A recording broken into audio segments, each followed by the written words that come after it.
ইন্নাল্লাহা ইয়া'মুরুকুম আন তু'আদ্দুল আমানাতি ইলা আহলিহা। আল্লাহ সুবহানাহু ওয়া তাআলা আদেশ করছেন, ইন্নাল্লাহা ইয়া'মুরুকুম, নিশ্চয় আল্লাহ তাআলা আমাদেরকে আদেশ করছেন যে তোমাদের কাছে আমানত যা আছে হকদারের কাছে তোমরা পৌঁছে দাও। তার মানে আল্লাহ বলছেন কেউ যদি তোমাকে আমানত দেয় ওই আমানত তুমি হকদারের কাছে সঠিক সময়ে পৌঁছে দেবে। এরপরে আল্লাহ সুবহানাহু ওয়া তাআলা বলেন, ইয়া আইয়ুহাল্লাযীনা আমানু লা তাখুনুল্লাহা ওয়ার রাসূলা ওয়া তাখুনু আমানাতিকুম ওয়া আনতুম তা'লামুন। আল্লাহ সুবহানাহু ওয়া তাআলা বলছেন, ইয়া আইয়ুহাল্লাযীনা আমানু, হে ঈমানদারেরা, লা তাখুনুল্লাহা ওয়ার রাসূল, তোমরা আল্লাহ এবং রাসূলের খেয়ানতি করবে না। আল্লাহ এবং রাসূলের খেয়ানতি করবে না। লা তাখুনুল্লাহা ওয়ার রাসূলা, তোমরা আল্লাহ এবং রাসূলের খেয়ানতি করবে না। তার মানে আল্লাহ এবং রাসূল যা তোমাদেরকে দিয়েছেন, এক কথায় কোরআনে যা আল্লাহ বিধিবিধান দিয়েছেন এই কোরআনকে তোমাকে মানতে হবে। কোরআনে যত কিছু আইন তোমাকে দেওয়া হয়েছে এগুলো তোমাকে বাস্তবায়ন করতে হবে। এবং রাসূল তোমাদেরকে যা আদেশ করেছেন, ওয়ামা আতাকুমুর রাসূলু ফাখুযুহু ওয়ামা নাহাকুম আনহু ফান্তাহু, আল্লাহ রাসূল বিশ্বনবী তোমাদেরকে যা আদেশ করে ওটাকে তোমরা গ্রহণ করে নাও, আর যা তোমাদেরকে নিষেধ করে ওটা তোমরা বর্জন করো। তার মানে এক কথায় বলতে চাচ্ছে যে আল্লাহ এবং রাসূলের খেয়ানত করা মানে কোরআন হাদিসকে যদি আপনি ঠিকভাবে ফলো না করেন তাহলে এটার নাম হচ্ছে খেয়ানত। যদি কোরআন হাদিস না মানি জীবনে কি হবে গো মরার পরে। যদি কোরআন হাদিস না মানি জীবনে কি হবে গো মৃত্যুর পরে। কবরের মাঝে কি দিব জবাব মুনকির নাকিরের তরে, কি হবে গো মরার পরে। তার মানে এক কথায় আল্লাহ এবং রাসূলের যেগুলো আইন আদেশ নিষেধ আছে ওগুলোকে আপনাকে মেনে চলতে হবে। ওয়া তাখুনু আমানাতিকুম, এবং তোমাদের নিজেদের মধ্যে যে আমানতগুলো আছে ওই আমানতগুলোকে তোমরা রক্ষা করবে। ওয়া আনতুম তা'লামুন, এই ব্যাপারে তোমরা ভালো জানো। এক কথায় বুঝলেন যেগুলো আইন মানতে হবে, নিষেধ ছাড়তে হবে, রাসূলের যেগুলো দেওয়া মানতে হবে, যেগুলো নিষেধ ওগুলোকে ছেড়ে দিতে হবে, বাস্তবায়ন করতে হবে। এগুলা হচ্ছে আমাদের আমানত। নিজের খেয়াল খুশি আপনি এটা মানবেন আর ওটা মানবেন না, এটা ভালো লাগলো মানবো, এটা ভালো লাগলো না মানবো না, এটা কিন্তু নয়। আপনাকে পঙ্খানুরূপে মেনে চলতে হবে। এই প্রথম আয়াতটার ব্যাখ্যা বিশ্লেষণ করতে গিয়ে দ্বিতীয় কথাটা একটু বলছি, একটু গুরুত্ব দেন। এরপরে আল্লাহ বলছেন, ওয়ালামু আন্নামা, এটাও তোমরা জেনে নাও, আমওয়ালুকুম ওয়া আওলাদুকুম ফিতনা, তোমাদের ধন সম্পদ এবং ছেলে সন্তান এরা হচ্ছে তোমাদের জন্য পরীক্ষা। আল্লাহ তাআলা আমানতের চ্যাপ্টার আলোচনা করতে করতে আবার মালের দিকে ইঙ্গিত করলেন, আবার সন্তান ছেলে মেয়ের দিকে ইঙ্গিত করে দিলেন। বলছে এটা তোমাদের জন্য পরীক্ষা করার জন্য এই তোমাদের সন্তান এবং তোমাদের ধন সম্পদ এই পরীক্ষা করার জন্য আমি দিলাম। তার মানে এখানে ইঙ্গিত করা হচ্ছে এটাই যে আল্লাহ তাআলা তোমাদেরকে এগুলো দিয়েছে আমানত হিসাবে। আমানত ঠিক মতন বহাল রাখো, আর আমি তোমাদেরকে এটা পরীক্ষা করার জন্য দিলাম। কেমন? একটা হচ্ছে ধন সম্পদ আর একটা হচ্ছে সন্তান, ছেলে মেয়ে, এগুলো হচ্ছে তোমাদের জন্য পরীক্ষা। পরীক্ষা কেন শুনেলেন? পরীক্ষা কেন আল্লাহ তাআলা তোমার সন্তানকে দিয়েছে? তুমি মনে করো না সন্তানকে পেলাম, সন্তান পেয়েছি মানে নিজেকে আত্মহারা হতে হবে, না না। আল্লাহ বলছেন তোমার সন্তান সন্ততিকে যে আমি দিয়েছি এগুলো পরীক্ষা করার জন্য আমি দিলাম। দিয়ে আমার আল্লাহ বলছেন এই গার্জিয়ানরা তোমরা ভালো করে কান লাগাও। ইয়া আইয়ুহাল্লাযীনা আমানু, হে ঈমানদারেরা, ইন্না মিন আজওয়াজিকুম ওয়া আওলাদিকুম আদুওয়াল্লাকুম ফাহযারুহুম। আল্লাহ সুবহানাহু ওয়া তাআলা বলছেন ইন্না মিন আজওয়াজিকুম, তোমাদের এই বিবিগুলা, ওয়া আওলাদুকুম, তোমাদের সন্তান সন্ততি, এগুলো হচ্ছে তোমাদের দুশমন, আদুওয়াল্লাকুম, তোমাদের দুশমন হবে, তোমাদের সন্তানেরা তোমাদের দুশমন হবে।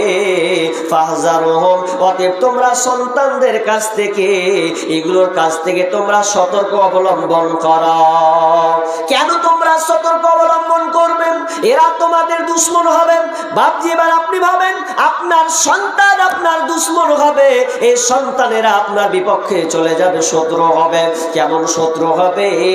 যে সন্তানের জন্য আপনি দুনিয়াতে এত পরিশ্রম প্রচেষ্টা আপনি করছেন, সংগ্রাম করেছেন, এত মেহনত করে সন্তানের জন্য আপনি জায়গা নিলেন, বাড়ি করলেন, জমি জায়গা আপনি এত কিছু করছেন, এরপরে আপনার সন্তানেরা আপনার দুশমন হবে, দুশমন হবে। শুধু তাই নয়, হামিম সাজদা আল্লাহ সুবহানাহু ওয়া তাআলা বলেন যখন সন্তানেরা যখন জাহান্নামের দিকে চলে যাবে তখন ওই সন্তানেরা আল্লাহকে বলবে, আল্লাহ আমরা আগে জাহান্নাম যাব না, জাহান্নাম যাওয়ার আগে আমার আব্বা মাকে আগে সামনে পেশ করা হোক, আমার পিতা মাতাকে আগে হাজির করা হোক, অতক্ষণ পর্যন্ত জাহান্নামে যাব না, যতক্ষণ না ওদেরকে পদপিষ্ট না করব, আপনার পায়ে গড়ান দিয়ে না দিয়ে তারপরে আমরা জাহান্নামে যাব না। তার মানে আপনার সন্তানরা জাহান্নাম যাবে না যতক্ষণ পর্যন্ত আপনাকে লাঞ্ছিত না করবে, অপমান করবে।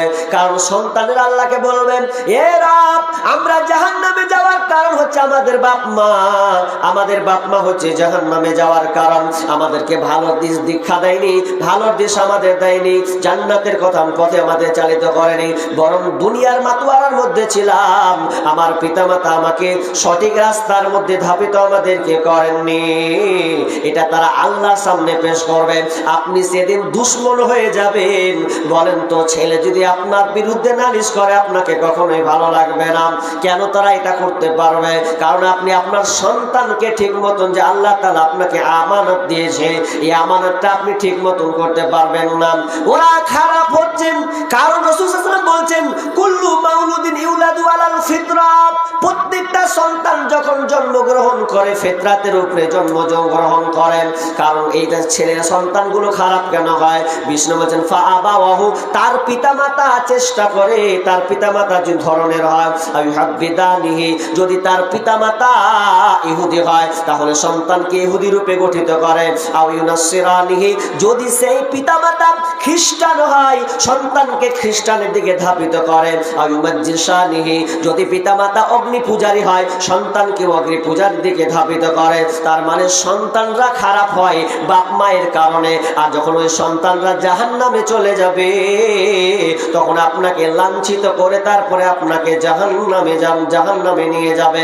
এই জন্য আল্লাহ সুবহানাহু ওয়া তাআলা বলেন, ইয়া আইয়ুহাল্লাযীনা আমানু, হে ঈমানদারেরা, কু আনফুসাকুম ওয়া আহলিকুম নারা, তুমি আগে নিজে বাঁচো, তারপরে তোমার তোমার সন্তান, তোমার আওলাদকে, তোমার পরিবারকে তুমি জাহান্নামের আগুন থেকে বাঁচাও। ওয়াকুদুহান নাস ওয়াল হিজারা, কারণ এই জাহান্নামের ইন্ধন লকড়ি হবে মানুষ এবং পাথর। একটু মিডিলে ঢুকেছি যখন, একটু বুঝে নেন কি বলতে চাচ্ছি। আপনার সন্তান হচ্ছে আপনার জন্য, আল্লাহ আপনাকে আমানত দিয়েছেন। তার মানে আপনার সন্তানকে আপনি ভালোভাবে চালিত করবেন, ডান দিকে বাম দিকে নাই। ডান দিকে বাম দিকে যাবেন তো আপনি দায়ী হবেন। সাবধান সাবধান, এটা আমানত দিয়েছেন আপনাকে, আপনি বুঝেননি তো। তাহলে আপনাকে একটা হাদিস বলি, রাত গভীর তো, বাইনটা কোন দিকে ঘুরছে আল্লাহ জানে। দেখেন, সন্তান হচ্ছে আমানত, একটা হাদিস বলে দিই তার আগে ভিতরে কি। আবু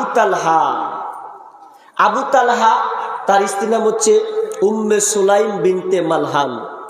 উম্মে সুলাইম বিনতে মালহান, তো আবু তালহা বিদেশে আছেন, সফরে গেছেন, অনেক দিন বাইরে আছেন। তো একদিন আল্লাহর পরীক্ষা কত বড় দেখেন, আপনাকে আমানত শিখাচ্ছি। আমানত কি? আমানত। তো উম্মে সুলাইম বিনতে মালহান জানতে পারলেন যে আজকে আমার স্বামী বাড়িতে আসবে। নামটা অনেক জায়গায় অনেক রকম আছে, কোনো জায়গায় বিবি রুমাইসা, বিবি গুমাইসা, উম্মে সুলাইম বিনতে মালহান। তো তিনি দেখছেন যে এই সকালে আমার বেটা মারা গেল, আর এদিকে আমার স্বামী আসবে। তো উম্মে সুলাইম বলছে যে বাড়ির লোক, আমার স্বামী আসবে, তোমরা কেউ আমার বেটার মরার খবর জানাবে না। আমার স্বামী আসবে, আমি নিজের মুখে আমার স্বামীকে বলবো। কেউ সবাই নীরব। অনেক দিন হতে হতে হঠাৎ করে রাত গভীর হয়ে গেল। এমন সময় আবু তালহা যখন বাড়িতে প্রবেশ করছেন, বাড়িতে প্রবেশ করার সময় তিনি দুয়ার খুললেন। ভালো করে তিনি রেডি হয়ে গেছেন, বিছানাকে খুব সুন্দর করে দিয়েছেন। বিছানাকে সুন্দর করে দিয়ে তিনি খাবারগুলোকে রেডি করে রেখেছেন, আর নিজেকে সুন্দর করে সেজে গুজেছেন। এই জন্য যে স্বামী অনেক দিন পর বাড়িতে আসবে, তাহলে তো আমাকে সুন্দর করে পরিপাটি হতে হবে। কারণ আমাকে যদি খারাপ অবস্থায় দেখে, তাহলে তো স্বামীর একটা মনে ধাক্কা লাগতে পারে। এই জন্য আমি কি করলাম, সুন্দর করে পরিপাটি হয়ে গেলাম।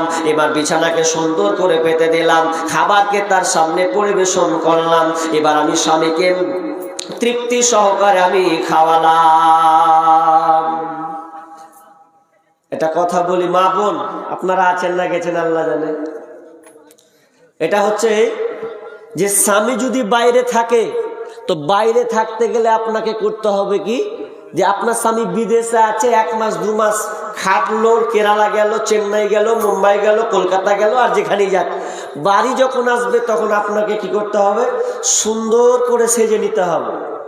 তা আমাদের মা বোন গেলা, হায় আল্লাহ পুরা কপাল, সাজে জি সাজে না। আপনারাই ভালো বলতে পারবেন আপনারা গ্রামের বেটি ছেলেগুলা কেমন সাজে না। বরং সাজে কখন, যখন ও বাপের বাড়ি যায়, যখন ওর বিয়ে বাড়ি যায়, মরা বাড়ি যায়, তখন দেখলেন ওকে সাজন কাকে কহে, তো ঠিক সাজে। আর স্বামী যখন বাড়িতে থাকে তখন কিন্তু সাজুগুজু করে না ঠিক মতন।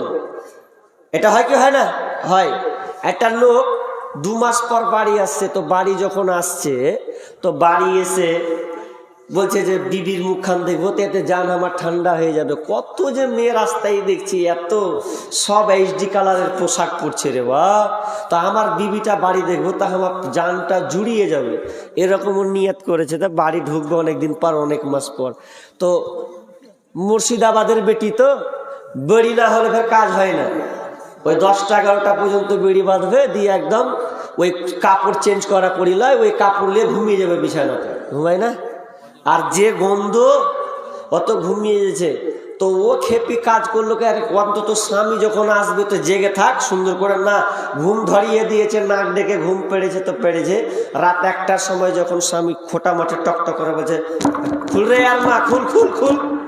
যদি খুলছে তো খুলছে। এবার আচ্ছা, ঘুমানো মানুষের চেহারা কেমন থাকে কহেন তো? ঘুমানো মানুষের চেহারা তো বিগড়ে যাবে, চুলগুলোকে উস্কো উস্কো হয়ে আছে, কখন যে দিকটা লাল বহেছে আল্লাহ জানে। ওই যখন বাড়ি যখন খুলে দেখছে, তো ওরে সুবহানাল্লাহ ইন্নালিল্লাহ, কোন কি রে বাড়ি এসে আমি ভুল করে দিনু, তো চেহারা দেখে তো আমার মিটার 100 হয়ে গেছে। স্বামী আসলে স্বামীর জন্য পরিপাটি হতে হবে, কিন্তু লোকের বেলায় দেখেন কত সাজে। সেজে খুঁজে থাকো সামনে তাহার, যত খুশি দেখাও তারে রূপের বাহার। তোমার রূপের ঝলক যেন অন্যে দেখে না, স্বামীকে কখনো দুঃখ দিও না। ভালো হোক মন্দ হোক তবুও স্বামী, আল্লাহর পরে ইনসান জানিও তুমি। শোনো শোনো নারী, ওগো বলি শোনো না, স্বামীকে কখনো দুঃখ দিও না।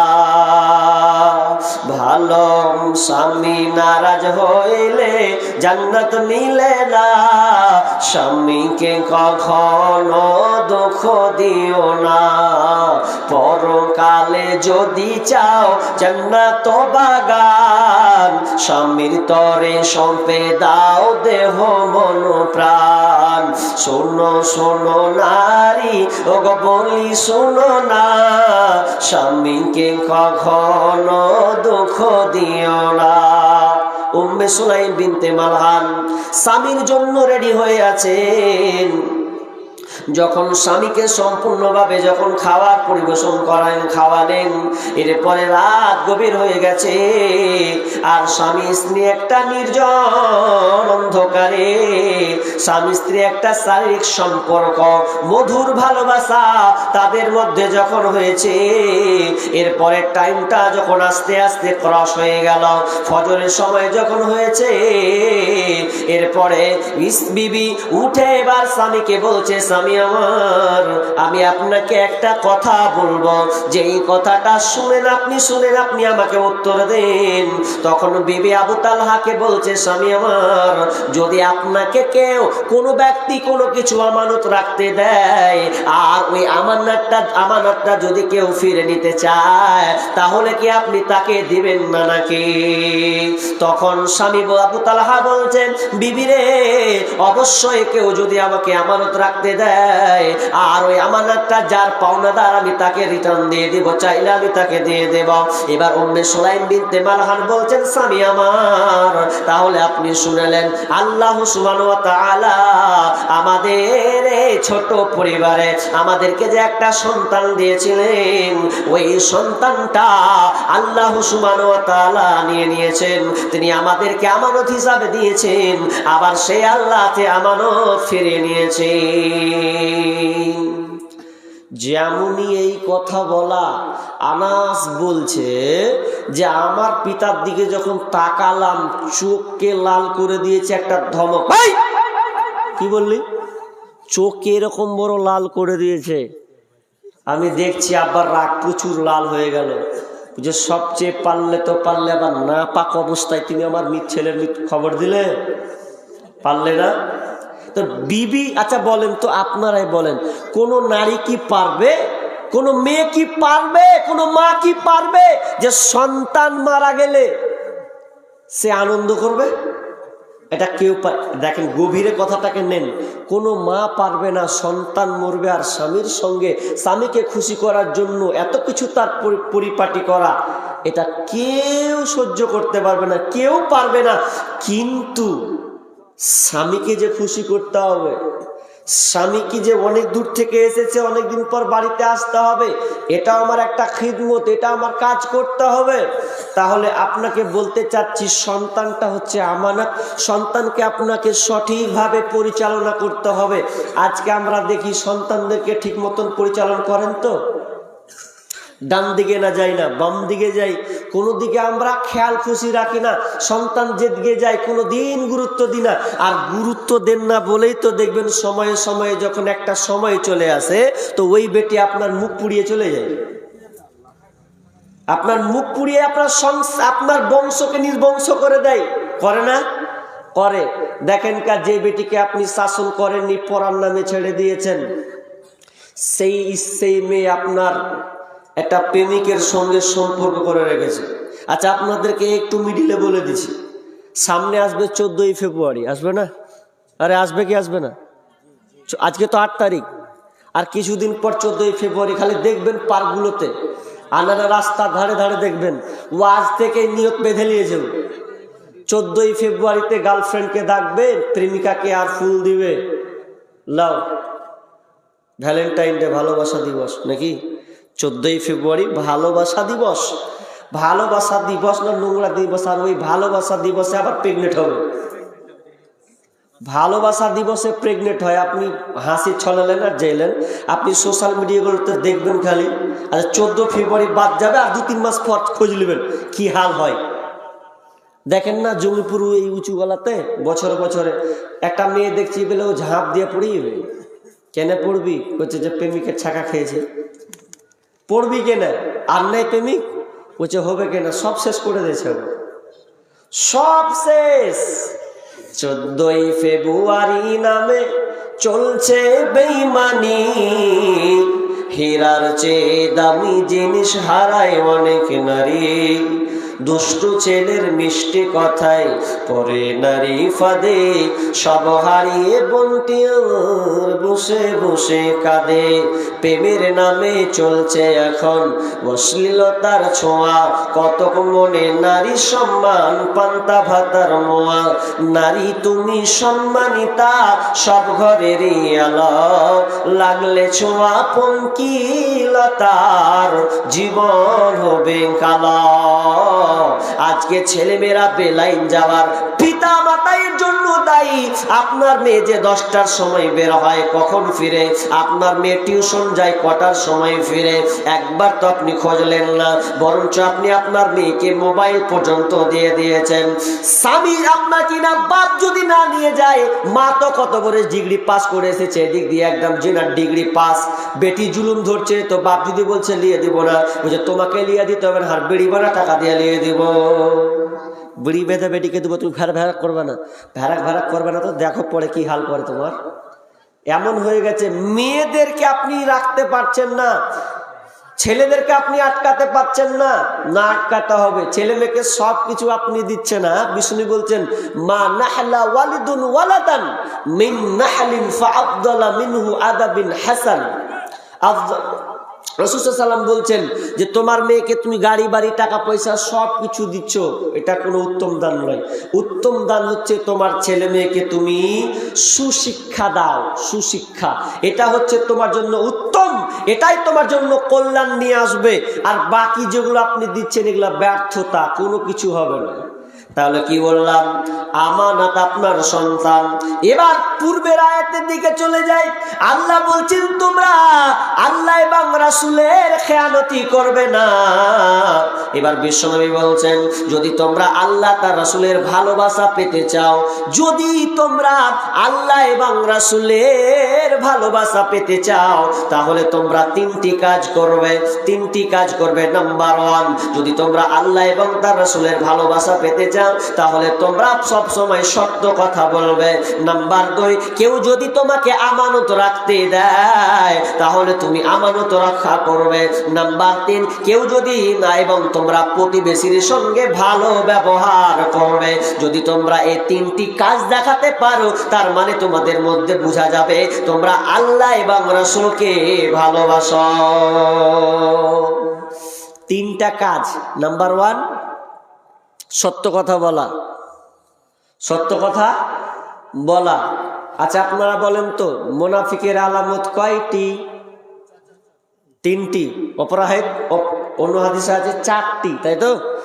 3টি যে হাদিসটা পড়েছি মুনাফিকের আলামত। মুনাফিক দেখতে কেমন? জি, আমি জুব্বা পরে আছি, টুপি পরে আছি, তো দেখে মৌলানা লাগছে। যারা কোর্টের উকিল, দেখবেন আর কোর্ট করলে বোঝা যাবে যে ও কোর্ট উকিল, তার মানে ও কোর্টের কি উকিল, তাই তো? প্রশাসন যখন, পুলিশরা যখন যে পোশাকটা পরে, হাতে ওকে দেখা লাগে কি এটা দারোগা, এটা পুলিশ, বোঝা যায় কি বোঝা যায় না? তাহলে পোশাকের সঙ্গে বোঝা যেত। মুনাফিক আপনি কি করে বুঝবেন? হাজি, মুনাফিক আপনি কি করে বুঝবেন? মুনাফিক কোথায় পাওয়া যায়? মুনাফিক আপনি কি করে খুঁজবেন? মুনাফিক খোঁজার জন্য আপনাকে বাংলাদেশ যেতে হবে না, পাশে বাংলাদেশ। মুনাফিক খোঁজার জন্য আপনাকে আমেরিকা যাওয়া লাগবে না। মুনাফিক যাওয়ার জন্য আমার গ্রাম যেতে হবে না। মুনাফিক যদি বলেন, তো আমি আপনাকে হাত তুলবো না, আঙুল দেখাবো না, বরং এই গন্ডির ভেতরে কিন্তু আবার মুনাফিক ঢুকে আছে। মুনাফিক কত খাতারনাক, মুনাফিক কত খাতারনাক। এই জব চাইতে জঘন্য যদি হয় মুনাফিক, মুনাফিকের আলামত আছে 3টা। এই 3টা যদি আপনি গুণ দেখতে পেয়ে যান, তার মানে জানবেন যে এই লোকটা হচ্ছে পাকা মুনাফিক। বিষ্ণু বলছেন 3টা গুণ মুনাফিকের মধ্যে থাকবে। নাম্বার 1, ইদা হাদাসা কাযাবা, যখন সে কথা বলবে খালি মিথ্যা কথা বলবে। কথা বলবে তো খালি মিথ্যা, খালি মিথ্যা। ওর কথা ওকে লাগাবে, ওর কথা ওকে লাগাবে। এবার তোর নামে রটিয়ে দিলে, ও বলে তোর নামে রটিয়ে দিলে, দুজনে একদম পেচ লাগিয়ে দিলে। তার মানে কথায় কথায় মিথ্যা কথা। আজকে বর্তমানে দেখেন মিথ্যার সয়লাভ চলছে। মুসলমানের বাচ্চা হয়ে মিথ্যা কথা বলতে তার মুখ আটকায় না। মিথ্যা কথা বলে আপনার কিনা সমাজকে ধ্বংস করা হয়, মিথ্যা কথা বলে পরিবারকে নষ্ট করা হয়, মিথ্যা কথা বলে দেশ পর্যন্ত ধ্বংস হয়ে যায়। এমনকি আমরা ব্যবসায়ী যারা তারা পর্যন্ত মিথ্যা কথা বলি। এত মিথ্যা কথা দুনিয়াতে, এত মিথ্যা কথা এসেছে। শুধু তাই নয়, সেই যে মোবাইল, এই মোবাইলটা মোবাইল চৌধুরী নাম রাখা হয়েছে। এই মোবাইল চৌধুরীটা এত পাকার পাকা, একে যদি আপনি ফোন করেন, যদি বলেন ভাই কোথায় আছিস, তো বলবে আমি অমুক জায়গাতে আছি। অথচ ওকে যদি বলি কোথায় আছিস, ওকে যদি ও বলছে জমিপুরে আছি, দেখা আসলে জমিপুরে নাই, কোনো জায়গায় আড্ডা মারছে, নাম দিয়ে দিল জমিপুর। তাহলে মোবাইলে মিথ্যা কথা বলা হয়। শুধু তাই নয় রে ভাই, এই মোবাইলটা আসার পর 3 ছেলের মাও কইছে আমি বিয়ে করিনি। 3 ছেলের মা ওকে একটা প্রেমিক কইছে, তুই ভালো করে বল বিয়ে করিস নি তো? বলছে না, আল্লাহর কসম করে কইছি হ্যাঁ আমি বিয়ে করিনি। যখন লিয়ে পালিয়ে যেছে পরে, তখন খোঁজ মিলছে যে শালা 3টা ছেলে থেকে চলেছে, 3টা ছেলে থেকে চলেছে। ওই যে মোবাইল চৌধুরী যা পেয়েছে না, ইটিং ফিটিং করে মোবাইলে ফোন করছে, ভাই এখন শেষ সময় তো বক্তব্য হয়ে দিতে হবে না, সব ঢুলবেন করে ঢুলবে। তো এই মোবাইল এমন একটা মেশিন হয়েছে, শুধু এর মিথ্যে কথা, সব জায়গায় মিথ্যের কথা ছয়লাভ চলছে। বিবি পর্যন্ত স্বামীকে ফাঁকি দেয়, স্বামী বিবিকে ফাঁকি দেয়। একজন স্বামী স্ত্রীকে খালি বারবার সন্দেহ করছে। এখন বর্তমানে এমন হয়ে গেছে, সুপ্রিম কোর্ট বলছে যে একটা মেয়ে যদি পরকিয়া করে যদি ছেলে টেলা হয়, তো ওই ছেলে মিলে স্বামীকে এখন বলে বহেলিয়া বাড়িতে হইল। এটা হচ্ছে ভারত। আর 2018 সালে তো পরকিয়া বৈধ করেছে, কোনো ব্যাপার নেই। এই হাল হয়ে গেছে ভারতের অবস্থা। আর সবচাইতে ভারতবর্ষে এখন পরকিয়া, জেনার, ব্যভিচার যেখানে সেখানে পাবেন, কোনো অসুবিধা নেই। আর আসলে হাদিস মিলে গেছে, তাহারা জন্য তাহার জাল হিমারে।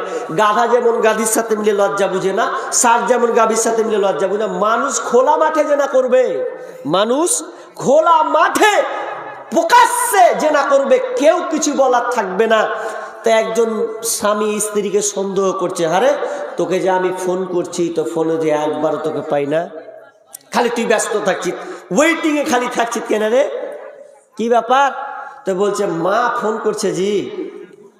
আচ্ছা মা না আছে, কে আছে ভালো করে দেখ তো একবার খোঁজ করে। স্বামী তো চালাক, তো বলছে দে কোন নাম্বারকে কুচুম করে ধরে নিয়েছে, ফোন করেছে কখন ফাটাম করে যখন ধরে নিয়েছে, তখন ফোন ধরার পর বলছে ও মেয়ে, যখন ওই ছেলে যখন বলছে হ্যালো রোজিনা, তখন স্বামী বলছে হ্যাঁ কি কাহা, মিহি গলা করছে। এবার ধরে নিয়েছে, ধরতে যা করছে ওরে তুই পাকাবাজ। তখন গিন্নিকে বলছে তুই ওটা তোর মা, ওটা মা না তোর নাম ছিল কহা, তো কি ফের মা কুচিত খারাপ বহিন করছিস, খারাপ আব্বা কহছিস, আর ধরা দিস না। তখন ওয়েটিংয়ে কেন পাচ্ছি রে? আমার লিখিত একটা সঙ্গীত আছে, তোমার কাছে ফোন করিলে পাই গো শুধু ওয়েটিং, ও গিন্নি কার সাথে করো তুমি মিটিং, ও গিন্নি কার সাথে করো তুমি মিটিং। তোমার কাছে ফোন করিলে বলে আপা ফোন করেছে, তোমায় আমি জিজ্ঞাসা করলে বলো বোন আমার ফোন করেছে। একবার কও বাবার কথা, একবার কয় মায়ের কথা, একবার কয় ভাইয়ের কথা, একবার কয় বোনের কথা, এইভাবে কতদিন করবা চেটিং, ও গিন্নি কার সাথে করো তুমি মিটিং। আরে নামাজে রোজার ধারে না মোবাইলে ব্যস্ত, স্বামী তাহার ফোন করিলে কথা কয় না সে তো, স্বামী কয় প্রাণের বিবি কত ভালোবাসি আমি, স্বামী কয় প্রাণের বিবি কত ভালোবাসি আমি, তোমায় আমি ফোন করিলে পাই গো শুধু ওয়েটিং, ও গিন্নি কার সাথে করো তুমি মিটিং। তাহলে 1 নাম্বার ইদা হাদ্দাসা কাযাবা, কথায় কথায় শুধু মুখে মুখে আর মিথ্যা কথা বলবেন। বিষ্ণু বলছেন আমানাতু ফিল কালাম, কথা বলাটা হচ্ছে আমানত। কথা বলা আমানত মানে তোমাকে সত্য কথা বলতে হবে। আমানতটা কেমন? তার মানে যখন তুমি কথা বলবে সদা সর্বদা সত্য কথা বলবে। ইদা হাদাসা কাযাবা ওয়া ইদা ওয়াদা খুলাফা, যখন তোমাকে কেউ ওয়াদা দিবে তখন তুমি ওয়াদা রক্ষা করবে। খবরদার ওয়াদা খেলাফ করবে না। তার মানে হচ্ছে মুনাফিকের আলামত। 1 নাম্বার মিথ্যা কথা বলবে, নাম্বার 2 ওয়াদা খেলাফ করবে। কত নেতা যে ওয়াদা করে আমাকে ভোট দাও আর ভোট দাও, আমি তোমাদেরকে এই করে দিব সেই করে দিব, ওয়াদা পর্যন্ত খেলাফ করে ওই মেম্বার প্রধান আপনার এমএলএ এমপি তা কোটিপতি বড়লোক হয়ে যায়, কিন্তু ওয়াদাকে ভঙ্গ করে দেয়। তার মানে জানবেন ওরা এক প্রকার হচ্ছে মুনাফিক। আপনাকে একটা ঘটনা বলি। কি ঘটনা? চিল্লাছিস কত? হ্যাঁ তুই, হ্যাঁ তোর পাছার কত গজ উঠেছে। কি বললাম? ওয়াদা খেলাফ। একটা আপনার ঘটনা বলি। আমিরুল মুমিনিন উমর বিন খাত্তাব রাদিয়াল্লাহু তাআলা আনহু যখন তিনি খলিফা হলেন, তার খলিফা হওয়ার সময় একটা ঘটনা আছে। এই ভালো করে কথা শুনুন, এদিকে কান লাগান। ওয়াদা খেলাফ। ওয়াদা কত দামি জিনিস দেখেন। তো একটা রাখাল উট চড়াতো। তো ওই রাখালটা যখন উট চড়াতো, তো উট চড়াতে চড়াতে রাখালটা কোন রকম ঘুমিয়ে গেছে। তো উটটা একটু অন্যরকম কাজ করে দিয়েছে। কি? অন্য একটা বাগানে ঢুকে তার ফসলকে খেয়ে নিয়েছে। তো বাগানের মালিক কি করেছে? উটটাকে হাঁকাতে এক পর্যায়ে মেরেছে।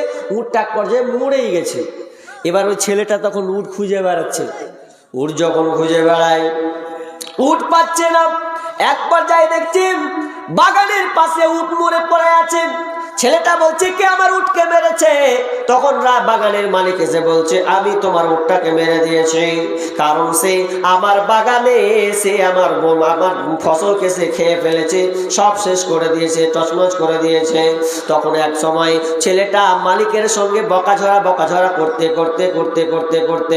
এক পর্যায়ে ওই বালকটা এমন জোরে একটা মাথায় পাথর মারলো, মালিকটা মরে গেল।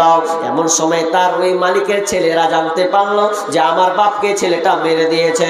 তখন ওই ছেলেটাকে বালকটাকে ধরে নিয়ে আমিরুল মুমিনের কাছে নিয়ে বলছে, আমিরুল মুমিনিন এই ছেলেটা আমার বাপকে হত্যা করে দিয়েছে, অতএব আমরা এর কাতল চাই, কতল চাই, শাস্তি চাই। তখন আমিরুল মুমিনিন এই বালককে বলছে, বালক রে তুমি কেন তোর পিতাকে কেন তুমি মারতে গেলে?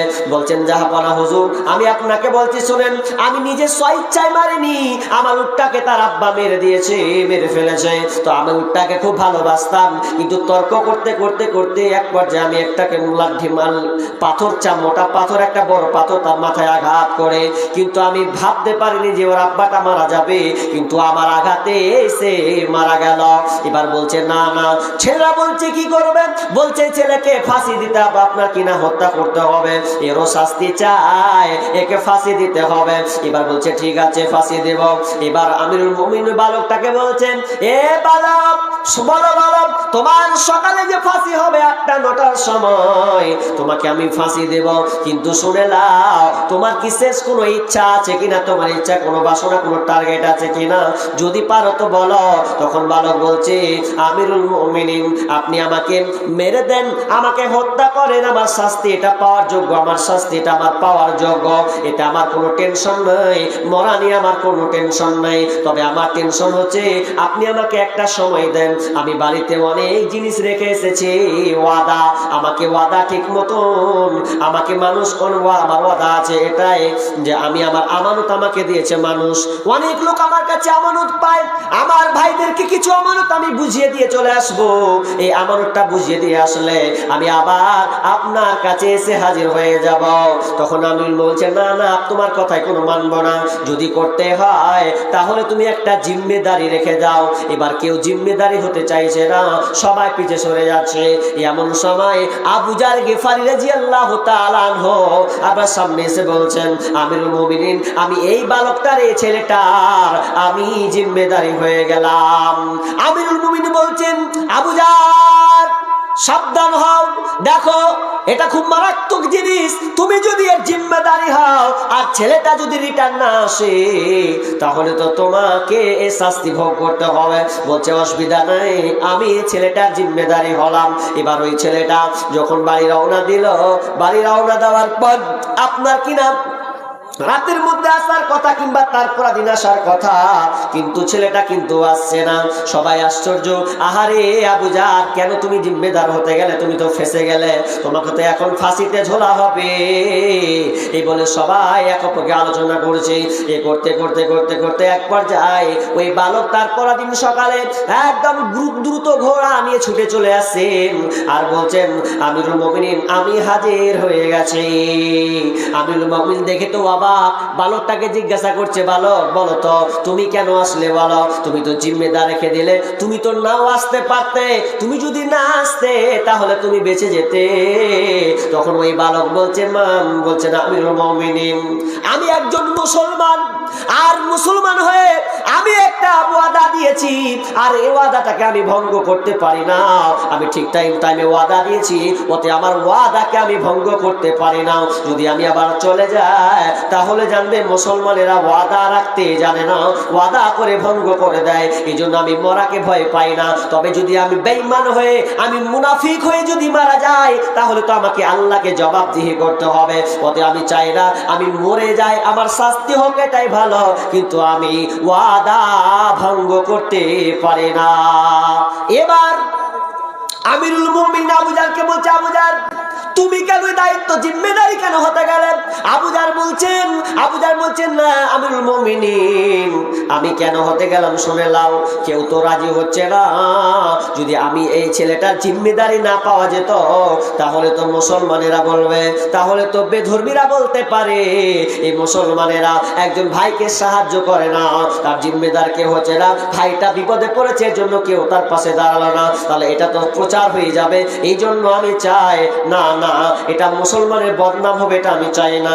এবার তারা 3 নম্বরে শেষে যখন ছেলেটাকে যখন ফাঁসি দেওয়া হচ্ছে, এমন সময় ওই আপনার গার্জেন মালিকওয়ালা 2টি ছেলে এবার আমিরুল মুমিনকে বলছে, জাহাপানা আমিরুল মুমিনিন, আপনি এক কাজ করেন, না আমি এদেরকে ক্ষমা করে দিলাম, আপনি আর এদেরকে এই ছেলেটাকে আর ফাঁসি দিয়েন না।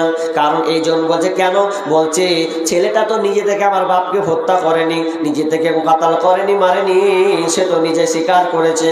অতএব আমি চাই, আমি যদি একটা ভাইকে ক্ষমা করতে যদি না শিখি তাহলে বেধর্মীরা বলবে একটা মুসলমান আর এক মুসলমানকে ক্ষমা করতে জানে না, তাহলে এটা তো প্রচার হয়ে যাবে। এই জন্য আমি এই বালককে আমরা 2 ভাই ক্ষমা করে দিলাম। কেমন ওয়াদা দেখছেন? আর আমার কে ওয়াদা কলজা শুকিয়ে যাবে, এদিক থেকে ওদিকে হয়ে যাবে। উল্টা প্রেমিকার ওয়াদা ফের ঠিক আছে, ওদিকে ওয়াদা ঠিক আছে, সব ঠিক আছে, খালি লাইনের ওয়াদা ঠিক নাই। 2 নাম্বার গেল। নাম্বার 3 আমানত। 3 নাম্বার হচ্ছে আমানতের খেয়ানতি করা। কি করা? আমানতের খেয়ানত। আজকে বর্তমানে আমানতের খেয়ানতের 6 লাভ। সর্দারটা আমানতের খেয়ানত, মরল আমানতের খেয়ানত, ডাক্তার আমানতের খেয়ানত, যারাই দায়িত্ব আছে আমানতের খেয়ানত করছে। মরল সর্দার এখন নেই, সব পালিয়ে গেছে মনে হয়। ওদের ব্যাপারে 2টা হাদিস বলবো, ভালো করে কান দেবেন।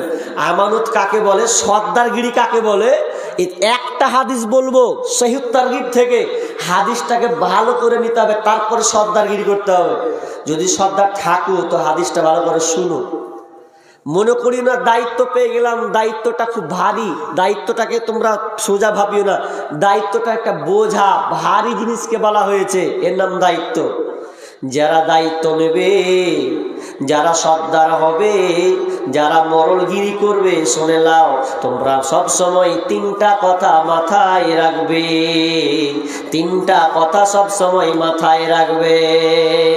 খুব দামি কথা গো, 3টা কথা সবসময় মনে রাখতে হবে সবাইকে। কেমন? আমানত কত কঠিন জিনিস দেখেন। আপনাকে একটা লোক ভালোবাসলো, ভালোবেসে তো আপনাকে 10,000 টাকা দিল। এখন ওই 10,000 টাকা দিতে গিয়ে বা 20,000 দিল, এখন আপনি মরে গেছেন।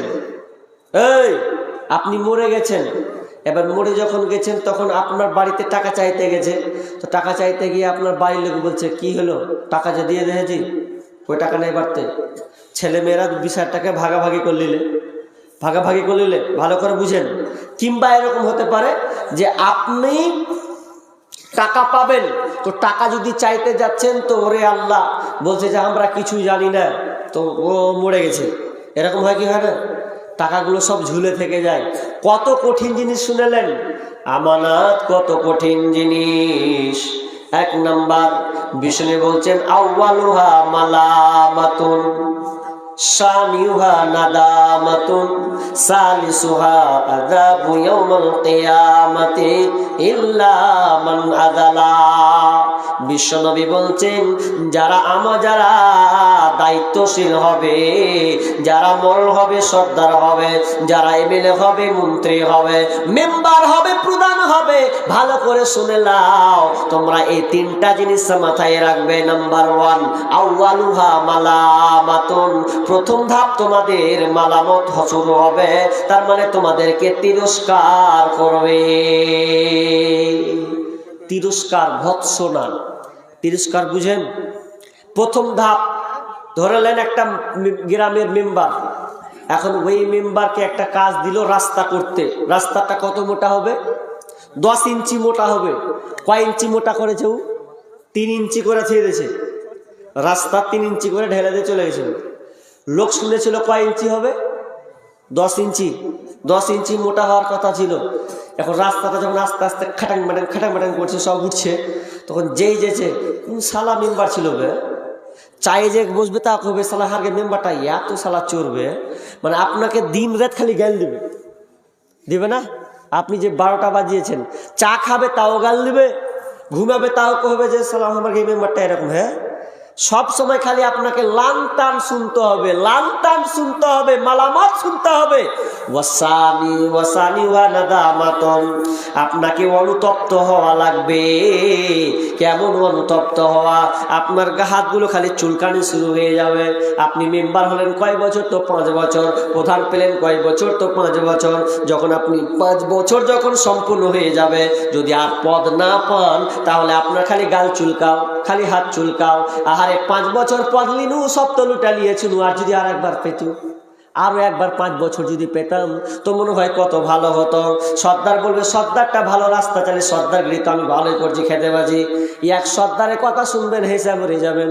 বলছে ওই সর্দারগিরি করে পাবলিকের টাকা দিয়ে ওর বেটাকে পড়েছে। সর্দারের পাবলিকের পয়সা নিয়ে ওর বেটাকে খরচ করছে আর পড়াচ্ছে। কত মিঠা, কত মজা লেগেছে ওকে। ছুটে যদি যায়, একটা সর্দার বুড়িয়ে গেছে, বয়স হয়ে গেছে, তো সব গ্রামের লোক যেছে যে চল সর্দারকে কবে সর্দারটা ছেড়ে দিতে, ঠিক মতন করতে পারে না, তো কি করবে? তো ছাড়তে হবে না, অন্য কাউকে দায়িত্ব দিব। তো অন্য জনাকে দায়িত্ব দিব, কইছে তো সুতা আছে চকিতে, কইছে সর্দার সাহেব পদটা ছাড়েন, আপনাকে দিয়ে কাজ হয় না, আপনি মানুষ সুতে আছেন, বয়স্ক হয়ে গেছেন। তো ওই হালাতি কইছে বাজি তোরা হার পদটা লিস না রে বা, এখনো তো মরিনি, সুতে নেই আছি, চালাবো সুতে, এখনো মরিনি। মানে কি যে মজা পেয়েছে, এটা কোথাকার মালদা ডিস্ট্রিক্টের কথা বলছি। এখনো মরেনি, কইছে সুতে আছি, হারে জান তো যায়নি, যা তারপর লিস তো রাখার হিস, এখন রাখ আগে সর্দারগিরিটা দে। কি মজা তুই পেছে শুয়ে মজা, মানে হিসাব ঠিক মতন নাই, হিসাব ঠিক মতন দেয় না, সব মেরে খাচ্ছে। শুনে রাখেন, দায়িত্ব নিয়ে যদি আপনি দায়িত্ব ঠিক মতন না করেন, 3 নাম্বার বিশ্বনবী বলছেন আযাবু ইয়াউমাল কিয়ামা, তাকে কিয়ামতের দিন তাকে আযাব দেওয়া হবে, শাস্তি প্রদান করা হবে। ইল্লা মান আদালা, তবে যদি নেই সঙ্গত, নেই ইনসাফ ভাবে যদি সে দায়িত্ব পালন করে, তাহলে তার কোনো অসুবিধা হবে না। আর শুনেলেন কিয়ামতের দিন আল্লাহ সুবহানাহু ওয়া তাআলা ওই মরল সন্তানদেরকে অপমান করা হবে। কেমন অপমান শুনলেন? যখন কিয়ামত হবে, কিয়ামতের দিন একটা পতাকা উত্তোলন করা হবে। বিষ্ণু বলছেন হাদিহি গদরাতু ফুলান ইবনে ফুলান। যখন ওই পতাকাকে উত্তোলন করা হবে তখন মানুষ জানবে এই লোকটা ছিল টাকা চোর, এই লোকটা ছিল সর্দার মরল, পাবলিকের টাকা খেয়ে রেখেছে। সবাই সেদিনকে দেখতে পাবে ওপেন, প্রধানকে সামনে দেখতে পাবে, আপনার কিনা মেম্বারকে দেখতে পাবে, মরলকে দেখতে পাবে, সর্দারকে দেখতে পাবে। সবাই ওই লোকগুলোকে যারা আমানতগুলোকে খেয়ে নিয়েছে, আমানত ঠিক মতন রক্ষা করেনি, দায়িত্বশীল ঠিক মতন করেনি, ওদেরকে সেদিন কে একটা পতাকা উত্তোলন করে তাদেরকে অপমান করা হবে। আর বলা হবে উমুকের বেটা উমুক, লম্পটের বেটা লম্পট, আপনার কি নাম দাগাবাজের বেটা দাগাবাজ। এদের দেখো এরা দুনিয়াতে এরকম করে বেরিয়েছে। সবাই দেখতে পাবে কে এটা, তো উমুকের বেটা মেম্বার ছিল, প্রধান ছিল, হ্যান্ড ক্যাশিয়ার ছিল, আর কি ছিল, ঠিক মতন কাজ বহাল করেনি, সেদিনকে ওরা এটা দেখতে পাবে। তার মানে আর আজকালকার মসজিদে একটা গ্রামে 4টা 5টা করে খালি সর্দার হচ্ছে, ভাগ হচ্ছে, হয় না? পদ দিবি না তো হারকে বাড়িটি হয়ে যাবো সব বড় সর্দার, ভাগ হয়ে যাচ্ছে। আরে পদ নিতে হয় না, পদ খুব কঠিন জিনিস। পদ যদি কেউ দেয় তো পিছিয়ে যাও, যদি জোর জবরদস্তি করে তোমাকে ভালোবেসে দেয় তাহলে নিও, নচে তুমি বাঁচার চেষ্টা করো। খুব কঠিন জিনিস। গ্রামে যদি সর্দার হওয়ার কোনো মুসিবত যদি কোনো একটা লোক পরে আর মারা যায়, বিপদে থাকে, তাহলে ওই লোকটার জন্য সর্দারকে বিচারের মাঠে জবাবদিহি করতে হবে। তুই ছিলি মরল, কেনে হলো বল, কেনে এই লোকটাই দশা হলো, সব একটা একটা করে বুঝিয়ে দিতে হবে। কিন্তু আফসোস আজকে আমাদের কি নেচার হয়ে গেছে বলার কথা নেই। প্রথমে বলেছিলাম আল্লাহ তার রাসূলের যদি কেউ ভালোবাসা পেতে চায় 3টি কাজ করতে হবে। নাম্বার 3, প্রতিবেশীর সঙ্গে ভালো ব্যবহার করতে হবে, সহপ্রতিবেশীর সঙ্গে ভালো ব্যবহার করতে হবে। ভালো ব্যবহার আজকালকার দেখেন একটা বাড়ি আর একটা বাড়ির সঙ্গে কোনো লিঙ্ক নাই, কোনো সম্পর্ক নাই। এই জন্য কিন্তু শুনেলেন যারা প্রতিবেশীর সঙ্গে ভালোবাসা থাকবে না, একটা বাড়ি আর একটা বাড়ির সঙ্গে সম্পর্ক থাকবে না, শুনেলেন কি হবে? একটা প্রতিবেশীর কারণে 1000টা প্রতিবেশী যদি আপনার কিনা শান্তিতে ভোগে, বিষ্ণু বলছেন লা ইয়াদখুলুল জান্নাহ, ওরা কোনোদিন লা ইয়াদখুলুল জান্নাহ, ওরা জান্নাতে যাবে না। মান লা ইয়ামানু জারুহুল বাওয়াইকা, যার হাত থেকে, যার কাছ থেকে প্রতিবেশী নিরাপদ নয়, শান্তিতে নেই, তাহলে ওই প্রতিবেশী কোনোদিন জান্নাতে যাবে না। ওই প্রতিবেশী কোনোদিন জান্নাতে যাবে না। দেখেন বাড়ির পাশে আর একটা বাড়ির পাশে কোনো সম্পর্ক নেই, এরকম হয় না? সম্পর্ক নেই, ওকে দেখতে পারে না, ওকে দেখতে পারে না। একটা লোক যদি আসছে, যদি জিজ্ঞাসা করছে হাজি জয়দুরের বাড়ি কোনটা, পাশের বাড়ি, তখন এখন রাগ খাট্টা হয়ে আছে, তখন কবে যাও ঘুরে ওই দিক দিয়ে যাও, গাছে জিজ্ঞেস করো পাশের বাড়ি, এখন কু হবে না, কত রাগ চেপা আছে দেখেন। ওকে লোকটাকে করছে ঘুরে ওদিক দিয়ে চলে যাও, জিজ্ঞেস করো গা, মানে ওকে আর হয়রান করে দিলে। এরকম হয় কি হয় না? শুনেন, আর অনেক হাজি ফের আছে হজ করে যখন আসে, তো হজ করে যখন ও আসে তখন দেখবেন হজ করে আসতে গেলে মুখের চোপা ঠিক হয় না। আমার একটা প্রতিবেশী নিরাপদ নেই, ও নিজেকে এত বড় হাজি মনে করে, আল্লাহ গাজী মনে করে, বিশাল ব্যাপার না। আপনাকে প্রতিবেশীকে আপনাকে ভালো রাখতে হবে। আমরা প্রতিবেশীর সঙ্গে ভালো ব্যবহার রাখতে পারি না। চলেন 3 নাম্বার কি বললাম? প্রতিবেশীর সঙ্গে ভালো ব্যবহার করতে হবে। মা বোন ভালো করে শুনুন, আল্লাহ রাসূল সাহাবীরা জিজ্ঞাসা করছেন, ইয়া রাসূলুল্লাহ, একটা মেয়ে আছে, মেয়েটা 5 ওয়াক্ত নামাজ পড়ে, পর্দা করে, সব কিছু ভালো, কিন্তু একটা জিনিস খারাপ, ওর মুখের ভাষাই খারাপ, কোনো প্রতিবেশী শান্তিতে নেই, ওর মুখের চোপাই এত খারাপ, এত খিস্তি করে, কেউ গ্রহণ করতে পারে না। রাসূল বলছেন মেয়েটা জাহান্নামী। এবার বলছেন ইয়া রাসূলুল্লাহ, এমন একটা মেয়ে আছে নামাজ রোজা করে, মূল নামাজ রোজা, কিন্তু ওই মেয়েটার মতন এত আপনার পরেজগাম, আপনার কি নাম মানে নামাজ পড়ে না, এত নফল রোজা করে না, সামান্য ফরজটুকু পালন করে আর সামান্য পর্দায় থাকে, অত কিছু ইবাদত করে না, কিন্তু মেয়েটার মুখের ভাষাটা খুব সুন্দর, এই মেয়েটার ব্যবহার এত সুন্দর যে সব প্রতিবেশী সবাই তাকে পছন্দ করে। তো বিষ্ণু বলছেন ওই মেয়েটা জান্নাতে যাবে। তিনটা হলো। 3 নাম্বার কি বলেছি? 3 নাম্বার বলেছি যে আমানত কেউ যদি দেয় তাহলে আপনাকে আমানত রক্ষা করতে হবে। কিন্তু আমানত রক্ষা করছি আমরা? টাকা যদি আপনাকে কেউ ধার দিতে আসে, তো টাকা আপনি কাউকে টাকা ধার দিলেন, আপনি টাকা ধার নিলেন, এখন কতদিনের জন্য নিলেন? ধরুন আপনি 1 মাসের জন্য নিলেন। এবার যে লোকটা আপনার কাছে টাকা চাইতে যাচ্ছে 1 মাস পর, তো বলছে এখনি দিব না। হ্যাঁ, 1 মাস গেল, 2 মাস গেল, 3 মাস গেল, 3 মাসে যদি চাইতে যাচ্ছি তো ই কত চাইতে আসিস, কয় লাখ টাকা পেয়েছে? হ্যাঁ, গরু বেচে দেবো নাকি তোকে? হাত তুই পারিস তো গরু বেচে দেগা, তুই লিলি কেন? এই যে আমানত বলেছে না কত দিন পর দিবে, কিন্তু আজকালকার হয়ে যাচ্ছে এই আমানত ঠিক না থাকার কারণে এই ভালো বন্ধুও আবার শত্রু হয় না? একটা আপনি ভালো বন্ধুকে টাকা দেন, টাকা দিতে যে আবার শত্রুতা শুরু হয়ে যাচ্ছে, ঠিক মতো না টাকা দেয় না, আপনাকে ঘুরিয়ে উল্টা পিটছে। এক জায়গাতে টাকা চাইতে গেছে, বুঝলেন, সোশ্যাল মিডিয়াতে, তো টাকা ঘুরিয়ে চাইতে গেছে, তো ওয়াকি পিটছে যে ডিস্টার্ব করতেছি, টাকা চাওয়ার সময় পেলি না, তো তুই যে 3 মাস ধরে 4 মাস ধরে টাকা দিস না, তো তোর লজ্জা লাগে না? দিবে কেন? ওই যে কিস্তি উঠে গেছে না, কিস্তি শোধ করছে, কিস্তি, আর টাকা এদিকে ধার নিয়ে কোনো শোধ নেই, এরকম হয়ে গেছে। জি না, আমানত খুবই গুরুত্বপূর্ণ জিনিস, আপনাকে আমানত রক্ষা করতে হবে।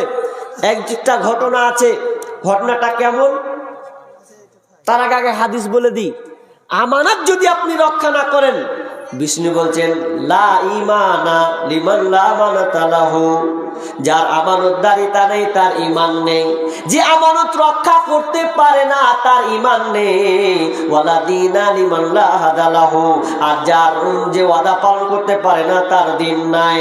তার 1 নাম্বার বিষ্ণু বলছেন যে আমানত রক্ষা করতে পারে না তার মধ্যে ঈমান নেই।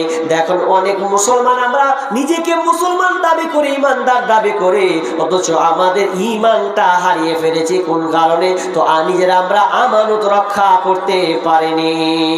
অথচ একজন আরব, যার নাম হচ্ছে হাজী আবু বকর, কাজী আবু বকর, তিনি একজন এত বড় আল্লাহওয়ালা একটা ইমাম ছিলেন, যে ইমাম মক্কা ঢুকছেন।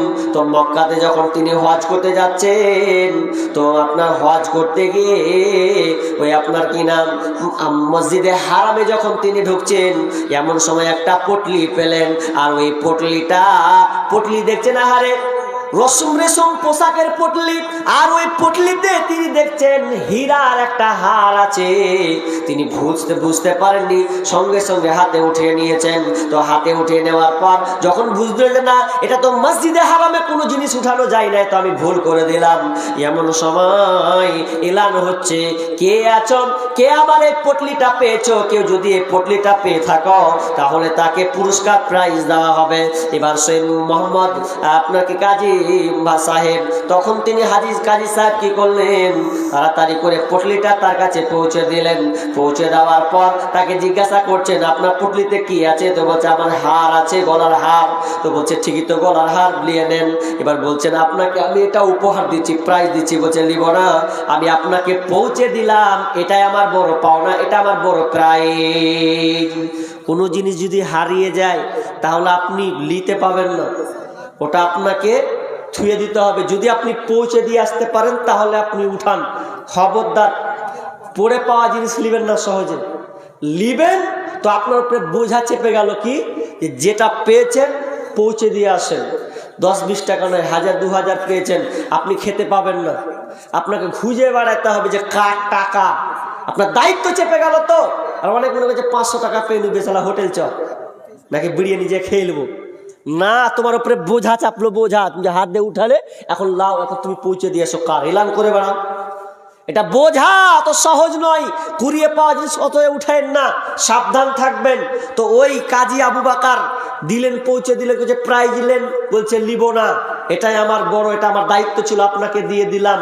এবার লোকটা বলছে ভালোই তো হে, এত গলার মানে একটা গলার হার হীরা দাম অনেক দাম, তো ও আপনার প্রাইজ দিতে চাইছে না, পয়সা বিনিময় দিচ্ছি তো লাইনা তো কাজী আবু বকর একদিন হজ শেষ করে এসে আবার সফর করছেন। তো সফর করতে করতে করতে করতে এক পর্যায়ে সফর, আগেকার সফর হচ্ছে নদী, নৌকাতে যাওয়া, জাহাজে করে যাওয়া। তো নৌকাতে জাহাজে যেতে যেতে যেতে এক পর্যায়ে আল্লাহর কি কাম, নৌকাটা উল্টে গেল। তো উল্টে এমনভাবে উল্টালো যে উল্টাতে উল্টাতে এক পর্যায়ে সব তলিয়ে যাচ্ছে, আর ও ব্যক্তি কিনারায় পৌঁছে গেছে, একটা গ্রামে যে পড়েছে। তো গ্রামে যে কিছু লোক দেখছে, আহারে লোকটা তখন পড়ে আছে, চল উঠাই।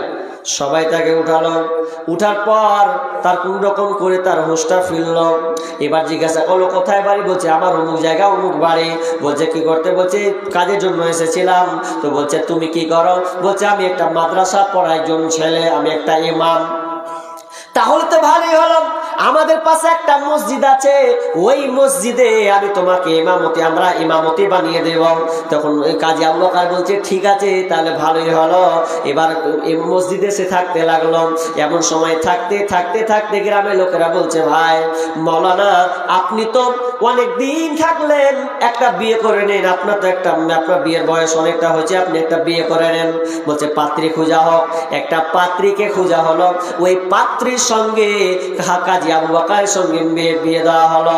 এবার যখন স্বামী স্ত্রী বাসর ঘরে যখন ঢুকছেন বন্ধুরে, এমন সময় যখন মেয়েটা যখন বেডে আপনার বিছানার উপরে বসে আছে, এমন সময় কাজী আবু বকর যখন মেয়েটার দিকে যখন একবার তাকাচ্ছে, তাকিয়ে দেখছে আহারে, তাকিয়ে দেখছে গলার হারটা যেটা পরে পেয়েছিল, ওই গলার হারটা মেয়েটা পরে আছে। মাথায় খারাপ, আমি কুন্ডে মসজিদে হারামে পেয়েছি, আর মেয়েটার গলাতে হারটা। এই যখন হার যখন দেখে নিয়েছে, তো ব্রেন ঘুরে, তখন মেয়েটার দিকে ও কাঁদছে, দেখছে, আর ইমাম সাহেব দেখছে আর কাঁদছে, এত কান্না করছে। তো কাঁদতে কাঁদতে কাঁদতে মেয়েটার সঙ্গে কোনো কথাই নাই। এমন সময় ফজরের আজান। তো মেয়েটার একটু রাগ হলো যে সারা রাত দেখে দেখে দেখে দেখে কান্না করলে আমার হক কিছু আদায় করলে না। হ্যাঁ, তো যে কেমন ছেলের সঙ্গে আমার বিয়ে দিয়েছে, গ্রামের লোকের কাছে অভিযোগ করছে, কেমন ছেলে দেখেছো যে আমাকে দেখে বুঝে পার করে দিলে। তখন বলছে কি ব্যাপার ইমাম সাহেব, আপনি সারা রাত এইরকম কেন করলেন? তখন ওই ইমাম আবু বকর বলছে, ও আমার ভাইরা শোনো, আমি কেন আশ্চর্য হয়ে গেছি শুনে নাও।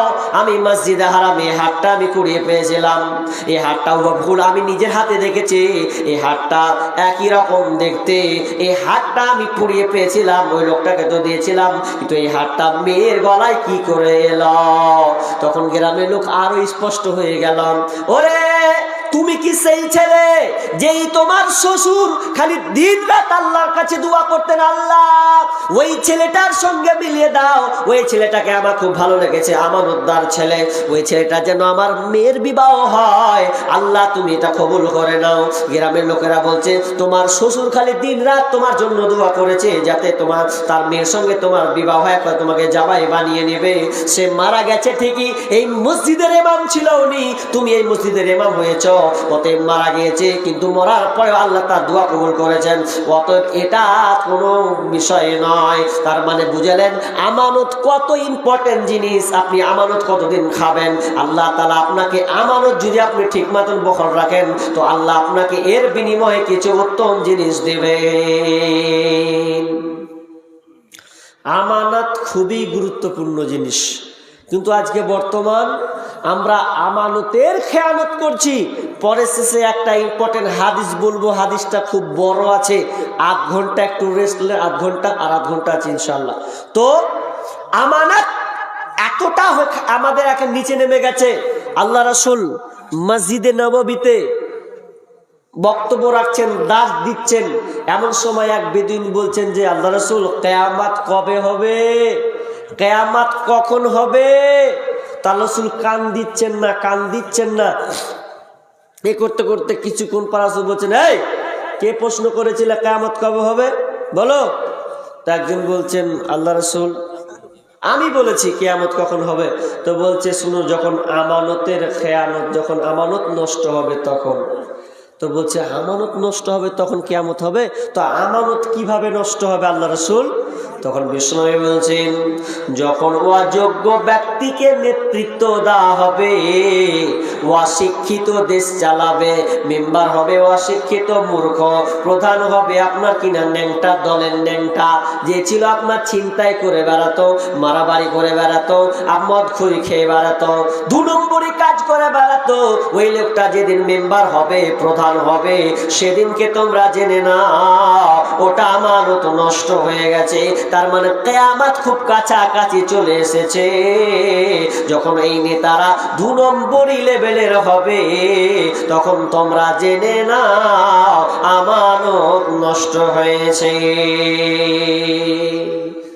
মালদা ডিস্ট্রিক্টে এক জায়গায় প্রোগ্রাম করছি, মালদা ডিস্ট্রিক্ট তো গোটাই ঘোরা হয়ে গেল আল্লাহর রহমতে। তো এক জায়গা গেছি, রতুয়া ডিস্ট্রিক্ট কোনো থানাতে ঢুকছি, তো একটা ছেলে আমাকে বাড়ি দেখালো। তো বাড়িটা এত বড় বাড়ি, মার্বেল তো আপনার কিনা মার্বেল ট্যালি যদি বসায় তো ভেতরে, আর ওর বাড়িটা দেখছি তো বাহির পর্যন্ত একদম টাইলস বসা আছে, বাহির পর্যন্ত পুরো টাইলস বসা আছে। আশ্চর্য কথা। তো বললাম যে এটা কার বাড়ি? করছে এটা প্রধানের বাড়ি। কি করে জি? কিছুই না।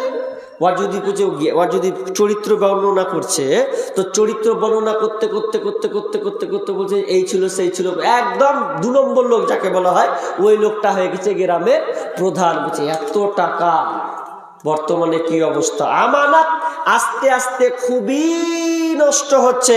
শুনেন, এবার আমি আপনাদেরকে শেষ হাদিস আপনাকে শোনাবো। খবরদার, আপনি পদ পেয়ে খুব লাফাবেন না। পদ ভালো জিনিস নয়। পদ যদি আপনাকে ভালোবেসে কেউ দেয়, তাহলে আপনি পদটা নেন, তবে পদ নিয়েন না। পদ এত খাতারনাক জিনিস, আপনাকে ছাড়খাড় করে দিবে। মরার দুনিয়া তো আপনাকে রাসূল সাল্লাল্লাহু আলাইহি ওয়াসাল্লাম বলছেন, কেউ যদি দায়িত্ব নেই, তাহলে তাকে ছুরিবিহীন জবাই করা হলো। কেউ যদি কোনো মানুষের দায়িত্ব নেই, পদ নেই, তাহলে তাকে ছুরিবিহীন জবাই করা হলো। মানুষ পদ নিচে আর হাসছে আর লাফাচ্ছে, মেম্বার হয়েছি, প্রধান হয়েছি। জি না, খবরদার না। একটা ঘটনা আগে এখানে বলে দিই। কি? ইরান দেশের রাজা, ইরান দেশের রাজার নাম হচ্ছে হরমুজ। এই ইরান দেশের রাজা এত তার অহংকার, আল্লাহ রাসূল প্রত্যেকটা দেশে চিঠি পাঠাতেন, ইসলামের বার্তা দিতেন। তো আব্দুল্লাহ বিন হুযাফাকে বলছে, যাও ইরান দেশে যাও, ইরান দেশে গিয়ে রাজা হরমুজকে এই চিঠিটা দিয়ে আসবে, তুমি নিজের হাতে দিয়ে আসবে। লম্বা ঘটনা হচ্ছে, শর্টকাট করছি। এবার যখন চিঠিটা যখন রাজা হরমুজকে দিতে যাচ্ছে, তার প্রজারা বলছে দাও, আমি দিয়ে দিব। যে না, নিজের হাতে দিব। যতক্ষণ নিজের হাতে না দেবো তখন নবীর আদেশ পালন করা হলো না। নিজের হাতে দেব। বলছে কোন লোক এরা, হ্যাঁ মানছে তো, কড়া করেই মানছে। দিবে তো বলে নিজের হাতেই দিবে। দে, বাদ দে, আসতে দে। আব্দুল্লাহ বিন হুযাফা যখন দিচ্ছে রাজা হরমুজকে, যখন এই চিঠিটা যখন দিচ্ছে, তো চিঠিটা দিয়ে বলছে, পড় তো, কি লেখা আছে? তো বলছি, মিন মুহাম্মাদিন ইলা আজিমি কিসরা, লেখা আছে মুহাম্মাদের পক্ষ থেকে ইরানের রাজা হরমুজকে প্রেরণ করা হলো। এইটুকু খালি পড়া হয়েছে, রাজার তো মেজাজ গেছে গরম। কার নাম আগে রে? বুঝলেন, নবী মুহাম্মাদের নাম আগে। কত বড় স্পর্ধা! আমার গোলাম হওয়ার যোগ্য নয়, অথচ সে আমার নামটাকে আগে না লিখে তার নামটা আগে লিখেছে। এক কাজ কর, ওর চিঠিখানটাকে লিয়ে একবারে 15 থেকে 20 টুকরা করে ছিঁড়ে দিয়ে পায়ে তরায় চালিয়ে দিল। কি লেখা ছিল ওখানে? কিন্তু কোরআনের বিসমিল্লাহির রহমানির রহিম দিয়ে শুরু ছিল। তাদের সমস্ত পায়ে পদপিষ্ট নবীর নাম পর্যন্ত আপনার সবার পায়ে চলে গেল। এবার তিনি আব্দুল্লাহ বিন হুযাফা থাকলেন না, ওখান থেকে রিটার্ন মেরে দিলেন রাসূলের কাছে। রাসূলকে বলছেন, ইয়া রাসূলুল্লাহ, আপনার চিঠিকে পড়তে তো পড়েনি, শুধু আপনার নাম প্রথমে থাকার কারণে ওর কেন নাম প্রথম নেই? তার মানে ও বলতে চাইছে যে আমি একটা রাজা, আমি একটা বড় পদের লেভেলের মানুষ, আমার নামটা কেন প্রথমে নাই? এই জন্য আমি কাগজটাকে ছিঁড়ে দিলাম, রাখলাম না। বিশ্বনবী বদদুয়া করে দিয়েছিলেন, এ আল্লাহ, যে লোকটা নিজের হাতে সে আমার চিঠিখানাকে ছিঁড়ে দিয়েছে, মালিক রে, তার দেশটাকে তুমি এরকম টুকরা টুকরা টুকরা টুকরা করে দিও, টুকরা করে দিও, টুকরা করে দিও। কেমন? যেমন দোয়া, আল্লাহ রাসূল যেমন দোয়া করলেন, তো দোয়া করার পর কি হলো? আল্লাহ রাসূল মারা যাওয়ার পরে এরপরে যখন উমর যখন খলিফা হলেন, তো ওই সময় তার বংশ নির্বংশ হয়ে গেল। ইরানের রাজা হরমুজ, তার ছেলে নরসেওয়া তার ছেলে, তিনি কি করছেন, তার ছেলেও রাজা হতে পারলো না।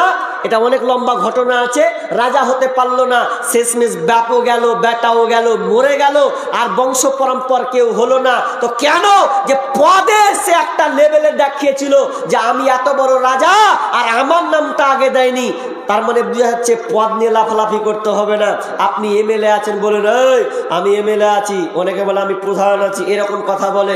এরকম কথা বলা দরকার নেই। যদি না হয় আরেকটা আপনাকে হাদিস শোনাই।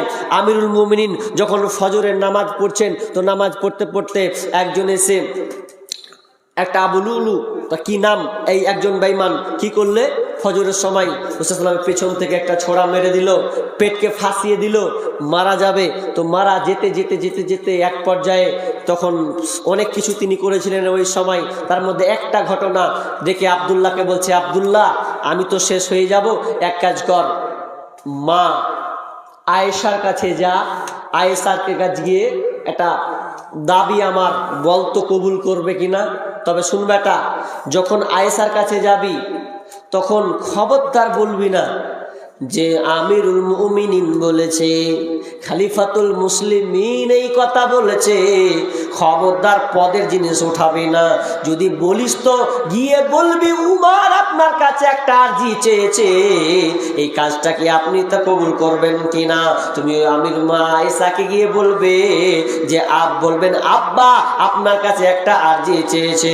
কি আরজি? যে আরজিটা হচ্ছে তিনি চেয়েছেন যেখানে নবী মুহাম্মদ সাল্লাল্লাহু আলাইহি ওয়াসাল্লাম ঘুমিয়ে আছেন, পাশে আবু বকর আছে, তার পাশে একটা জায়গা ফাঁকা আছে, ওই জায়গাটাই যেন আমার জায়গা হয়, ওই জায়গাটা যেন আমার কবর হয়। যদি মা আয়েশা এটা পারমিশন দেয় তাহলে ঠিক আছে, আর যদি না দেয় তো মসজিদ আপনার বাকিতে গিয়ে আমার জানাজা হবে, বাকিটা যেন আপনার কিনা দাফন হয়ে যাবে। তো গেল আব্দুল্লাহ গিয়ে বলছেন যে আব্বা আপনার উপরে আরজ করেছে। তো আব্বা কে না, তো উমর আরজি করেছে আপনার কাছে পাশে যেন, রাসূলের পাশে যেন কবর হয়। তো মা আয়েশা বলছে কেমন হলো, আমি তো ভেবেছিলাম আমার পাশে আব্বা আছে, তো একটা ফাঁকা জায়গা আছে আমার ঘরে, তো আমি মরলে আমি ওই জায়গাটাকে নিব, আমার ওখানে কবরস্থ হোক, এটা আমার ইকবা আশা ছিল। তো জাগা যেহেতু আমিরুল মুমিনিন রাসূল সাল্লাল্লাহু আলাইহি ওয়াসাল্লাম তারা দুই সঙ্গী, তারা ছিল, একজন ছিল ডান দিক হাত, এক ছিল বাম হাত, সব সময় তারা থেকেছেন। জাগা আমার আর ইচ্ছাটাকে আমি উড়িয়ে দিলাম, আমি ওই জায়গাটাকে দিয়ে দিলাম। দেখেন এত বড় 18 বর্গ মাইলের একজন নেতা আমিরুল মুমিনিন, তিনি নরম হয়ে যাচ্ছেন। খবরদার আমার পদের কথাকে তুলিও না, শুধু সোজা কথা বলবে। আমির বলবে যে উমর আরজিটা চেয়েছে, উমর এই কথাটা চেয়েছেন, দাবি করেছেন, তার দাফনটা যেন এখানে হয়। দেখছেন এত বড় লোক হওয়ার পরে, আর আমরা ছোট মোটো পদ, এক জায়গায় শুনলাম নাকি একটা সর্দার হয়েছে, তো সর্দার হয়েছে, তো একটা গ্রামের মৌলবি চাইতে গেছে যে কতটি করবো, কত করবো, তো মৌলবি এক খাপা লেখাতে বেশি করে, আর টাইটেল মেরতে না বেশি করে। ও করেছে কি করেছে, নাম লিখছে ধরলেন যে কুতুবুদ্দিন, তো হাজি, এক হাজি আর সর্দার, তো লিখে দিয়েছে হাজি কুতুবুদ্দিন। সর্দারটা বেচারি লেখেনি কোন রকম, তো লেখেনি, চিঠি দেখছে কি লেখা আছে রে, বলছে হাজি কুতুবুদ্দিন। তো সর্দার ফের লেখেনি, দেখো 50 টাকা দিচ্ছে, 100 টাকা যে দিচ্ছেন, বলছে দিতু করে দিতু, কিন্তু হাঁকে সর্দার টাকা নিয়ে লেখলি না, 50 টাকা নিয়ে চল যা। সাংঘাতিক ব্যাপার, তোমার সর্দারটাও লিখতে হবে, তুমি 100 টাকা দিবে, এত মাথা মোটা হয়ে গেছে। আজকালকার সর্দাররা এত, ওরে বাপরে, সর্দার না হলে আবার বিয়ে হয় না। যখন ঢুকছে তখন একবার এখানে ছিঁড়ে দিক, ছিঁড়ে আর পাম্প চাবাতে চাবাতে বলছে লাগাও এবার খুব হোক, বিয়া পড়াও, সব আগে বিল পাস করে দাও, আমাকে বাতাসা করে দাও, হেন দাও তেন দাও, দে বিহাটা পড়িয়ে দাও। মুগর মারবে বিচারের মাঠে, দেখবে তোমার সর্দার গিরি বার করে দেবে যা আছে। আজকাল তো এইরকমই হচ্ছে, ভালো লোক সর্দার হচ্ছে না, সর্দার নিয়ে মারামারি হচ্ছে। চলেন আর একটা হাদিস বলবো, সহিহ তারগিব থেকে, হাদিসটা ভালো করে শুনেন। এই হাদিসটা বলে আমি শেষ করে দিব, অলরেডি শেষ করে দেবো। লোক যেহেতু আস্তে আস্তে উঠছে, কাটছে, একটা শেষ হাদিস বলি নাকি, একটা শেষ হাদিস বলে আমি শেষ করে দিচ্ছি। কি রাসূল সাল্লাল্লাহু আলাইহি ওয়াসাল্লাম বলছেন, কি হাদিস বলছেন, কেউ যদি এই 4-5টা কাজ করে তাহলে তার জন্য জান্নাতে একটি ঘর হবে। একটু কান লাগান শেষের দিকে। কেউ যদি এই 5টা কাজ করে তাহলে জান্নাতে তার জন্য একটি ঘর তৈরি হবে। কেমন ঘর, কি কাজ করলে? নাম্বার 1, বিষ্ণু বলছেন, কেউ যদি সুন্দর করে উজু করে নামাজে রুকু সেজদা ঠিক করে 5 ওয়াক্তের পাবান হয়, 5 ওয়াক্ত নামাজকে ঠিকভাবে রাখে, তাহলে সে জান্নাতে একটি ঘর পাবে। আর একটা কি কাজ করবে? নাম্বার 2 নম্বর যে কাজটা করবে সেটা হচ্ছে রমজান মাসের সিয়াম সে পালন করবে। নাম্বার 3, যে জাকাত দেওয়ার সামর্থ্য আছে সে জাকাতকে প্রদান করবে। নাম্বার 4, যার হজ ফরজ হয়ে গেছে সে হজ করবে। এই 4টা যদি করে। নাম্বার 5 নম্বর কাজ, কেউ যদি আমানত রক্ষা করে আর এই 5টা কাজ যদি করে দেয় তাহলে বিষ্ণু বলছেন ওই লোকটার জন্য জান্নাতে একটি ঘর হবে, ওই লোকটা জান্নাত পাবে। সাহাবীরা 4টা কথা বুঝতে পারলে শেষেরটা বুঝতে পারলে না। বলছে আল্লাহ রাসূল, আমানত রক্ষা করা কি? এটাই যে বুঝলাম না, একটু বলেন না। বলছে আমানত রক্ষা করা বুঝলে না? বলছে আমানত রক্ষা করা মানে নাপাকির গোসল করা। যুবক ভাই যারা আছে ভালো করে শুনো, আমানত রক্ষা করা মানে নাপাকির গোসল করা। নাপাকির গোসল করাটা ফের কেমন কথা জি? নাপাকের গোসল বুঝেন না? মানে আপনি নাপাক আছেন, তো এটা হচ্ছে আমানত। এদিকে কান দেন, খুব তো খালি মজা লিছেন, ভালো করে শুনেন। নাপাকির গোসল করা, তা আমি আশ্চর্য হয়েছি এটা কেমন হলো। ঠিকই কথাটাকে একদিন ঠিকই বলছে। কেমন? এখন ঠান্ডার মৌসুম লাই, ঠান্ডার দিন, এমন ঠান্ডার দিন যে স্বামী স্ত্রী মিলন হলে সহজে ইচ্ছা হয় না যে গোসল খান করি, এরকম অনেকে আছে। আচ্ছা, গোসল করবে কোন লাজে জি? কোন লাজে গোসল করবে? যেমন ধরলেন, মানে মানুষ তার আব্রু, তার ইজ্জত, তার সম্মানকে ঢাকতে চায়, তাই তো? লজ্জাশীলতা প্রকাশ পেলে বেহায়া প্রকাশিত হয়, তাই তো? কিন্তু দেখবেন ধরলেন একটা ছেলের একটা ছেলের কি হলো, স্বপ্নদোষ হলো। এখন রাতে স্বপ্নদোষ হয়েছে, এখন তো ওকে রাত্রে গোসল করতে হবে। তা রাত্রে যদি ওকে গোসল করতে হয়, তো গোসল যদি করে দেয়, যদি সব এখন যার বাড়িতে কল নেই বা পুকুর আছে, এখন পুকুরে যদি রাত 1টার সময় গোসল করতে যায়, লোক ওকে কী হবে, কি ব্যাপার, ব্যাপার খারাপ আছে, 1টার সময় পুকুর নামছে, মানে শরম লাগবে। আচ্ছা হলো, আচ্ছা কলই আছে, যদি কল টিপে তো খালি ভাববে যে এত জোস খালি আওয়াজই হয়েছে, আর এত রাতে যদি গোসল করবো তো ফের কবে যে তুই কিসের লাগে গোসল করছিস, মনে মনে তো কবে যে কি ঝামেলা পাকাতে গেলু আমি। লজ্জার বিষয় তো গোসল করবে না। এজন্য দেখবেন অনেক মেয়েরা আছে কত চালাকের চালাক, মেয়েদের মাসিক হয় কি হয় না? হয়। তো মাসিক হলো, ভালো হলো রাত্রে বা সন্ধ্যায়, ওই মেয়েকে দেখবে আর গোসল করবে না, ওর তারপর ক্যাল ঘুরিয়ে তখন করবে। ওই জন্য অনেক মানুষ কি করে, ইজ্জতকে ঢাকা, ইজ্জত নয় তো ঢাকার কি আছে। অনেক আছে দেখবেন শ্যাম্পু আগে মাথায় মেরে নিয়েছে, শ্যাম্পুকে মাথায় দিয়ে ছুঁয়ে দিয়েছে, তারপরেও এখন গোসল করবে। মেয়েরা এমন চালাকের চালাক, নামাজে তো ধারেই নেই। ও মনে করছে আমি যদি গোসল করি রাত্রে তো আমার আব্বা জানবে, আমার মা জানবে, তো এটা লজ্জা ঢাকা কথা। লজ্জার কথাটা লজ্জা বেশি, লজ্জা তো ওটা বেশি। তুমি যে স্বামী স্ত্রী একসাথে রোজ ঘুমাচ্ছ, এটা লজ্জা লাগে না?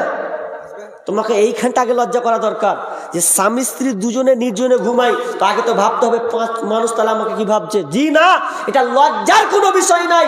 অথচ দেখবেন অনেক ছেলের স্বপ্ন দোষ হয়, কিন্তু রাত্রে যদি হয় গোসল করবে না। মেয়েরা যদি মাসিক ভালো হয়, রাত্রে হোক বা সন্ধ্যা হোক, ওকে দেখবেন গোসল করে না। তাহলে কত কষ্টকর, ঠান্ডা দিন কে কাঁপতে যাবে আর কে করতে যাবে, কত লজ্জার বিষয়। এই জন্য দেখবেন অনেক মেয়েরা ধরা দিবে না, ওই লেগা থালা বাসন বসে গেল তো বসা গেল, নিজেকে খান ভিজিয়ে দিলে, খেঁচা ভিজিয়ে দিলে, আর ধরা দিবে না যে আমি নাপাক আছি। এত লজ্জা করলে হয়?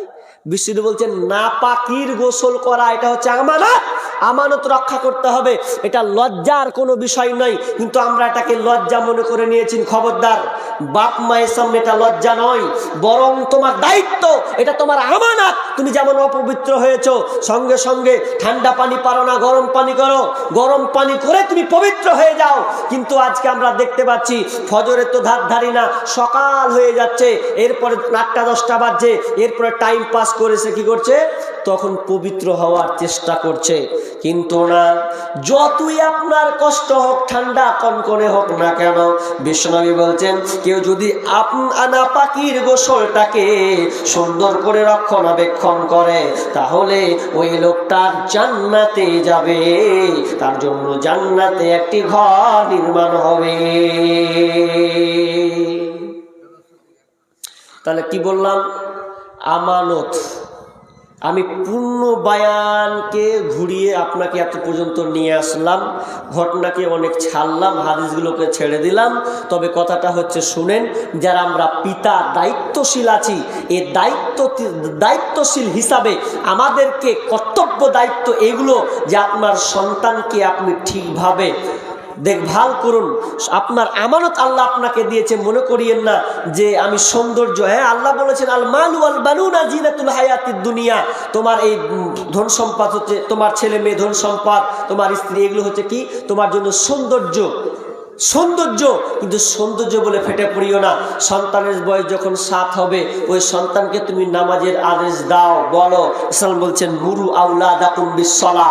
সন্তানের বয়স যখন হবে 7 বছর, তখন ওই সন্তানকে তুমি নামাজের তাগিদ করবে। মুরু আওলাদাকুম বিসসালাহ ওয়া হুম আবনাউ সাবঈ সিনিনা। যখন তার বয়স 7 বছর, এবার পড়ে না কিছু বলিও না, বুঝাও। ওয়াজরিবুহুম আলাইহা। যখন তোমার সন্তান, তোমার ছেলে মেয়ের বয়স 10 বছর হয়ে গেছে, তখন তো ওয়াজরিবুহুম আলাইহা, তখন তুমি কি করো, ছেলেটাকে প্রহার করো। কয় বছর হলে? আশরিন, 10 বছর যদি হয়ে যায়, তাহলে ওই সন্তানকে তোমাদেরকে মারতে হবে। ওয়াফাররিকু বাইনাহুম ফিল মাজাজি। এবং তোমরা ছেলে মেয়ের বা ছেলের বিছানাটাকে তোমরা আলাদা করে দিবে। যদি একটা চকি হয়, তাহলে ক্যাথালেপকে ভিন্ন করে দাও, একসাথে ঘুমাতে দেবে না। এটা হাদিস আপনাকে বললাম। একসাথে ছেলে মেয়ে 10 বছর হয়ে গেলে আর একসঙ্গে দিবেন না, আলাদা করে দিবেন। এটা নবীর হাদিস, নবীর কথা। কিন্তু আপনি মানেন আর না মানেন, আমার কিছু করার নাই। তবে আপনার দায়িত্ব হচ্ছে আমানত হিসাবে আপনার সন্তানকে 7 বছর হলে আপনাকে তাগিদ করতে, কয় বছর দিতে হবে? 3 বছর। 3 বছর পর্যন্ত আপনাকে তাগিদ করতে হবে, বলেই যেতে হবে, এটা আপনার দায়িত্ব। 3 বছর। এরপরে 10 বছর যদি না যায়, তাহলে রাসূল বলেন লাঠি ধরো, মারো। তাহলে মারো। মারছি কোন জায়গায়? 3 বছর নামাজ পড়ে না, বেলা ঠিক আছে। 10 বছর হয়েছে, ঠিক আছে, নামাজ পড়ে না। খালি বকা দি কোনখানে বলেন তো? প্রাইভেট যায়নি সেই নাজি, আপনার বেটা প্রাইভেট যায়নি, স্কুল যায়নি, আপনার ওই অমুক কাজটা করেনি বলে ওকে মারধর দিলে তোর হাড় হাড্ডি ভেঙে দেবো। নামাজ যে পড়ছে না কোনদিন বলেন, তোর হাড় হাড্ডি ভেঙে দেবো, খেতে দিব না। তার মানে আপনি বেঈমান। আপনি তো রাসূলের হাদিসকে আপনি নিজে পায়ে তুলছেন, নিজের পায়ে ডলাচ্ছেন, এর বিচার কে দিবে? আপনি বলছেন যে আমার বেটা কথা শুনে না, শুনবে কি করে? আপনি বড় হচ্ছেন যে আপনার সন্তানকে আপনি বলছেন যে আমার বেটা কথা শুনে না, ঘুরিয়ে আপনাকে চালাবে, সোজাই বলবে তুই ঠিক হবে আগে যা, তারপরে আমি ঠিক হব। বর্তমানে তো এগুলোই হচ্ছে। কটা পরিবার পেরেছি, নিজেও নামাজ পড়ি না, সন্তানদেরকে আমরা নামাজের ব্যাপারে উৎসাহিত করি না। কোনোদিন বলি না বেটা নামাজ পড়ায় তোকে 10 টাকা দিচ্ছি যা, 5 টাকা দিচ্ছি যা।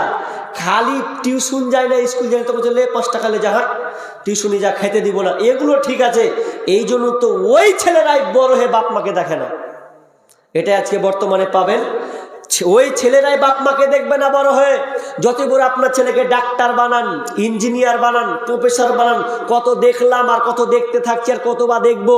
বড় বড় ডাক্তারের বাপ পর্যন্ত ঠিক মতন খেতে পায় না, আর কলেজের প্রফেসর পর্যন্ত ছেলেরা দেখে না। তার মানে কেন? দিনী শিক্ষা নেই বলে। আপনি দেখাতে পারবেন কত পার্সেন্ট আলেম আছে যে আলেম আপনারা দাঁড়ে দাঁড়ে ঘুরে বেড়াচ্ছে? কয় পার্সেন্ট আছে? আর আপনাকে জেনারেল শিক্ষিতর মধ্যে দেখাবো না। আপনি সুশিক্ষা দেন সন্তানকে, আপনার দায়িত্ব আছে, কর্তব্য আছে, এটা আপনার আমানত যে আপনার সন্তান যেন ঠিকভাবে পরিচালিত হয়, এটা আপনাকে গুরুত্ব দিতে হবে। কিন্তু আমরা সন্তানদেরকে ছেড়ে দিয়েছি না, ছাড়লে হবে না। মানুষ করুন সুন্দরভাবে, দিন শিক্ষা দিয়ে। আপনার সন্তান কোরআন পড়তে পারে না, একটা আলেমের কাছে পরামর্শ নেন, মৌলবীর কাছে গান দিয়ে বলেন যে আমার বেটার কোরআন পড়ান ভালো করে, আমি আপনাকে মাসে 500 টাকা দিব। 500 টাকা শুনছি তো খালি গাল চুলকেছে। 500 টাকা মৌলবি নিলবে? টিউশনির বেলা 500 কেনা 700 দিতে রাজি আছে, কিন্তু মৌলবীকে 200 টাকা দিতে খালি গাল চুলকায় যে মৌলবীকে 200 টাকা দিয়ে দেবো। আরে তোমার ওই 200 টাকা একদিন কাজে লাগবে, ওটাই তোমার সার্থক আসবে।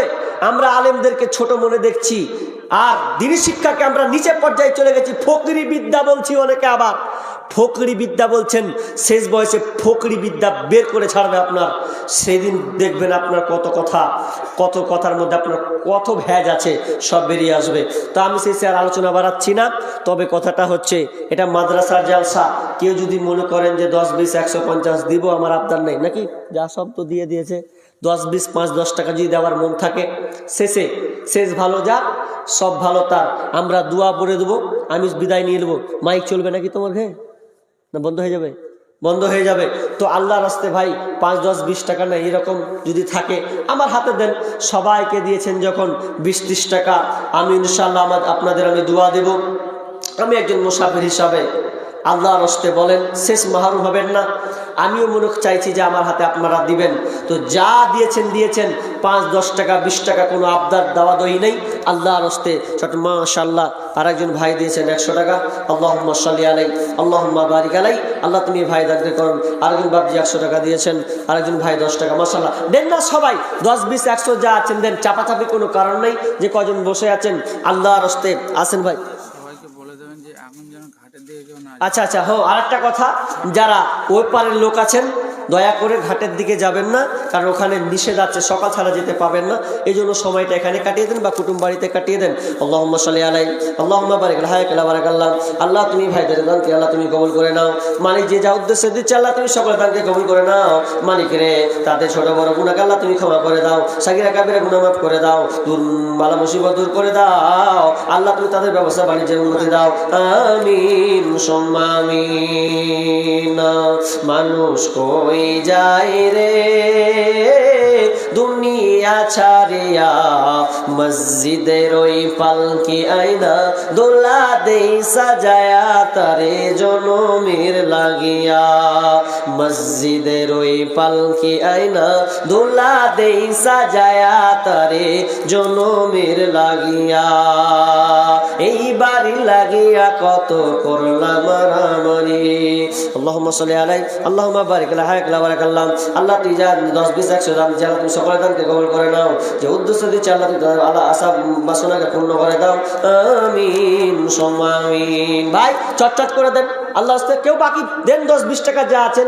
আরে দিয়েছেন আমি তো জানি, আমি তো বলিনি আপনি দেননি, তাও আমি 10, 20 টাকা করে চাইছি আল্লাহ রাস্তায়। সবাই বলেন আল্লাহ রাস্তায় আসেন। ইয়া রাব্বানা, ইয়া রাব্বানা, মরুর দোলা মোদের হিলা বুঝিয়া রাসবিনা। আসেন ভাই, আর কেউ আছেন? আল্লাহুম্মা সাল্লি আলাই, আল্লাহুম্মা বারিক আলাই। আমিন সুম্মা আমিন। কিয়ামতের আলামত এসে গেছে, তাই তো ঘরের নারী রাস্তায় নেমেছে। কিয়ামতের আলামত এসে গেছে, তাই তো ঘরের নারী রাস্তায় নেমেছে।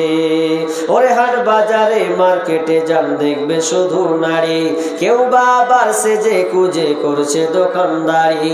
আর সব কিছুতেই আছে নারী, কেউ বা চালায় হোন্ডা গাড়ি। সব কিছুতেই আছে নারী, কেউ বা চালায় হোন্ডা গাড়ি, কেউ বা আবার অফিস আদালতে চাকরি করতেছে।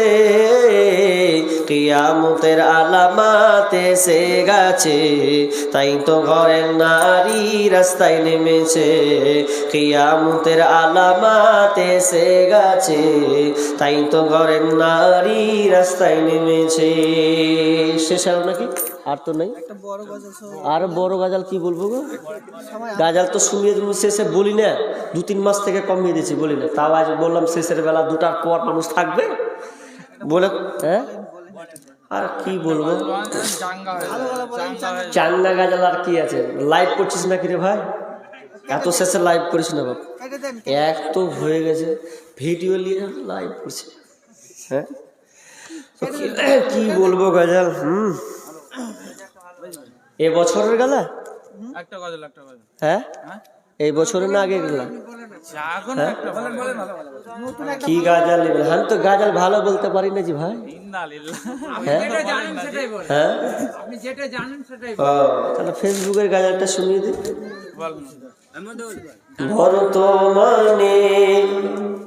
বর্তমানে ফেসবুক হয়েছে সোনারে ভাই, যুবক যুবতী সবাই মিলে ফেসবুক চালায়। হায় হায় ছোট বড় সবাই মিলে ফেসবুক চালায়।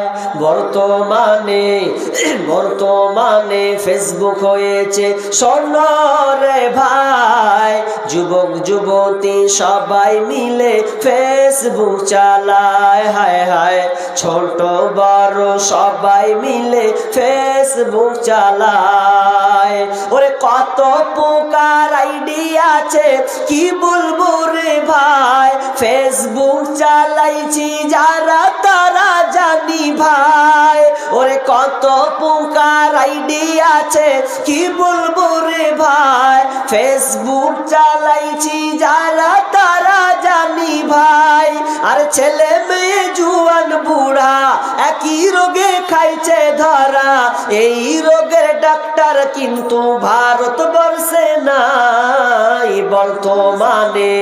বর্তমানে ফেসবুক হয়েছে সোনারে ভাই, যুবক যুবতী সবাই মিলে ফেসবুক চালায়। হায় হায় ছোট বড় সবাই মিলে ফেসবুক চালায়। ওরে ডিজিটাল দেশে দেখো আবার কি সুবিধা দিচ্ছে, ফেসবুকে গিয়ে মেয়ে ছেলে সেজে আছে। ওরে ডিজিটাল দেশে দেখো আবার কি সুবিধা দিচ্ছে, ফেসবুকে গিয়ে মেয়ে ছেলে সেজে আছে। ছেলেরা আবার মেয়ে হচ্ছে সোনারে ভাই, কোনটা মায়া কোনটা পুরুষ চিনার কায়দা নাই। বর্তমানে ফেসবুক হয়েছে সোনারে ভাই, যুবক যুবতী সবাই মিলে ফেসবুক চালায়। হায় হায় ছোট বড় সবাই মিলে ফেসবুক চালায়। ওরে কালো মাইয়া ফর্সা সেজে ফেসবুকেতে ছবি ছেড়ে যুবকদের পাগল করছে ভাই। ওরে কালো মাইয়া ফর্সা সেজে ফেসবুকেতে ছবি ছেড়ে যুবকদের পাগল করছে ভাই। সরাসরি দেখলে পরে আসল নকল ধরা পড়ে, সরাসরি দেখলে পরে আসল নকল ধরা পড়ে, কোনটা আসল কোনটা নকল ধরা পড়ে যায়।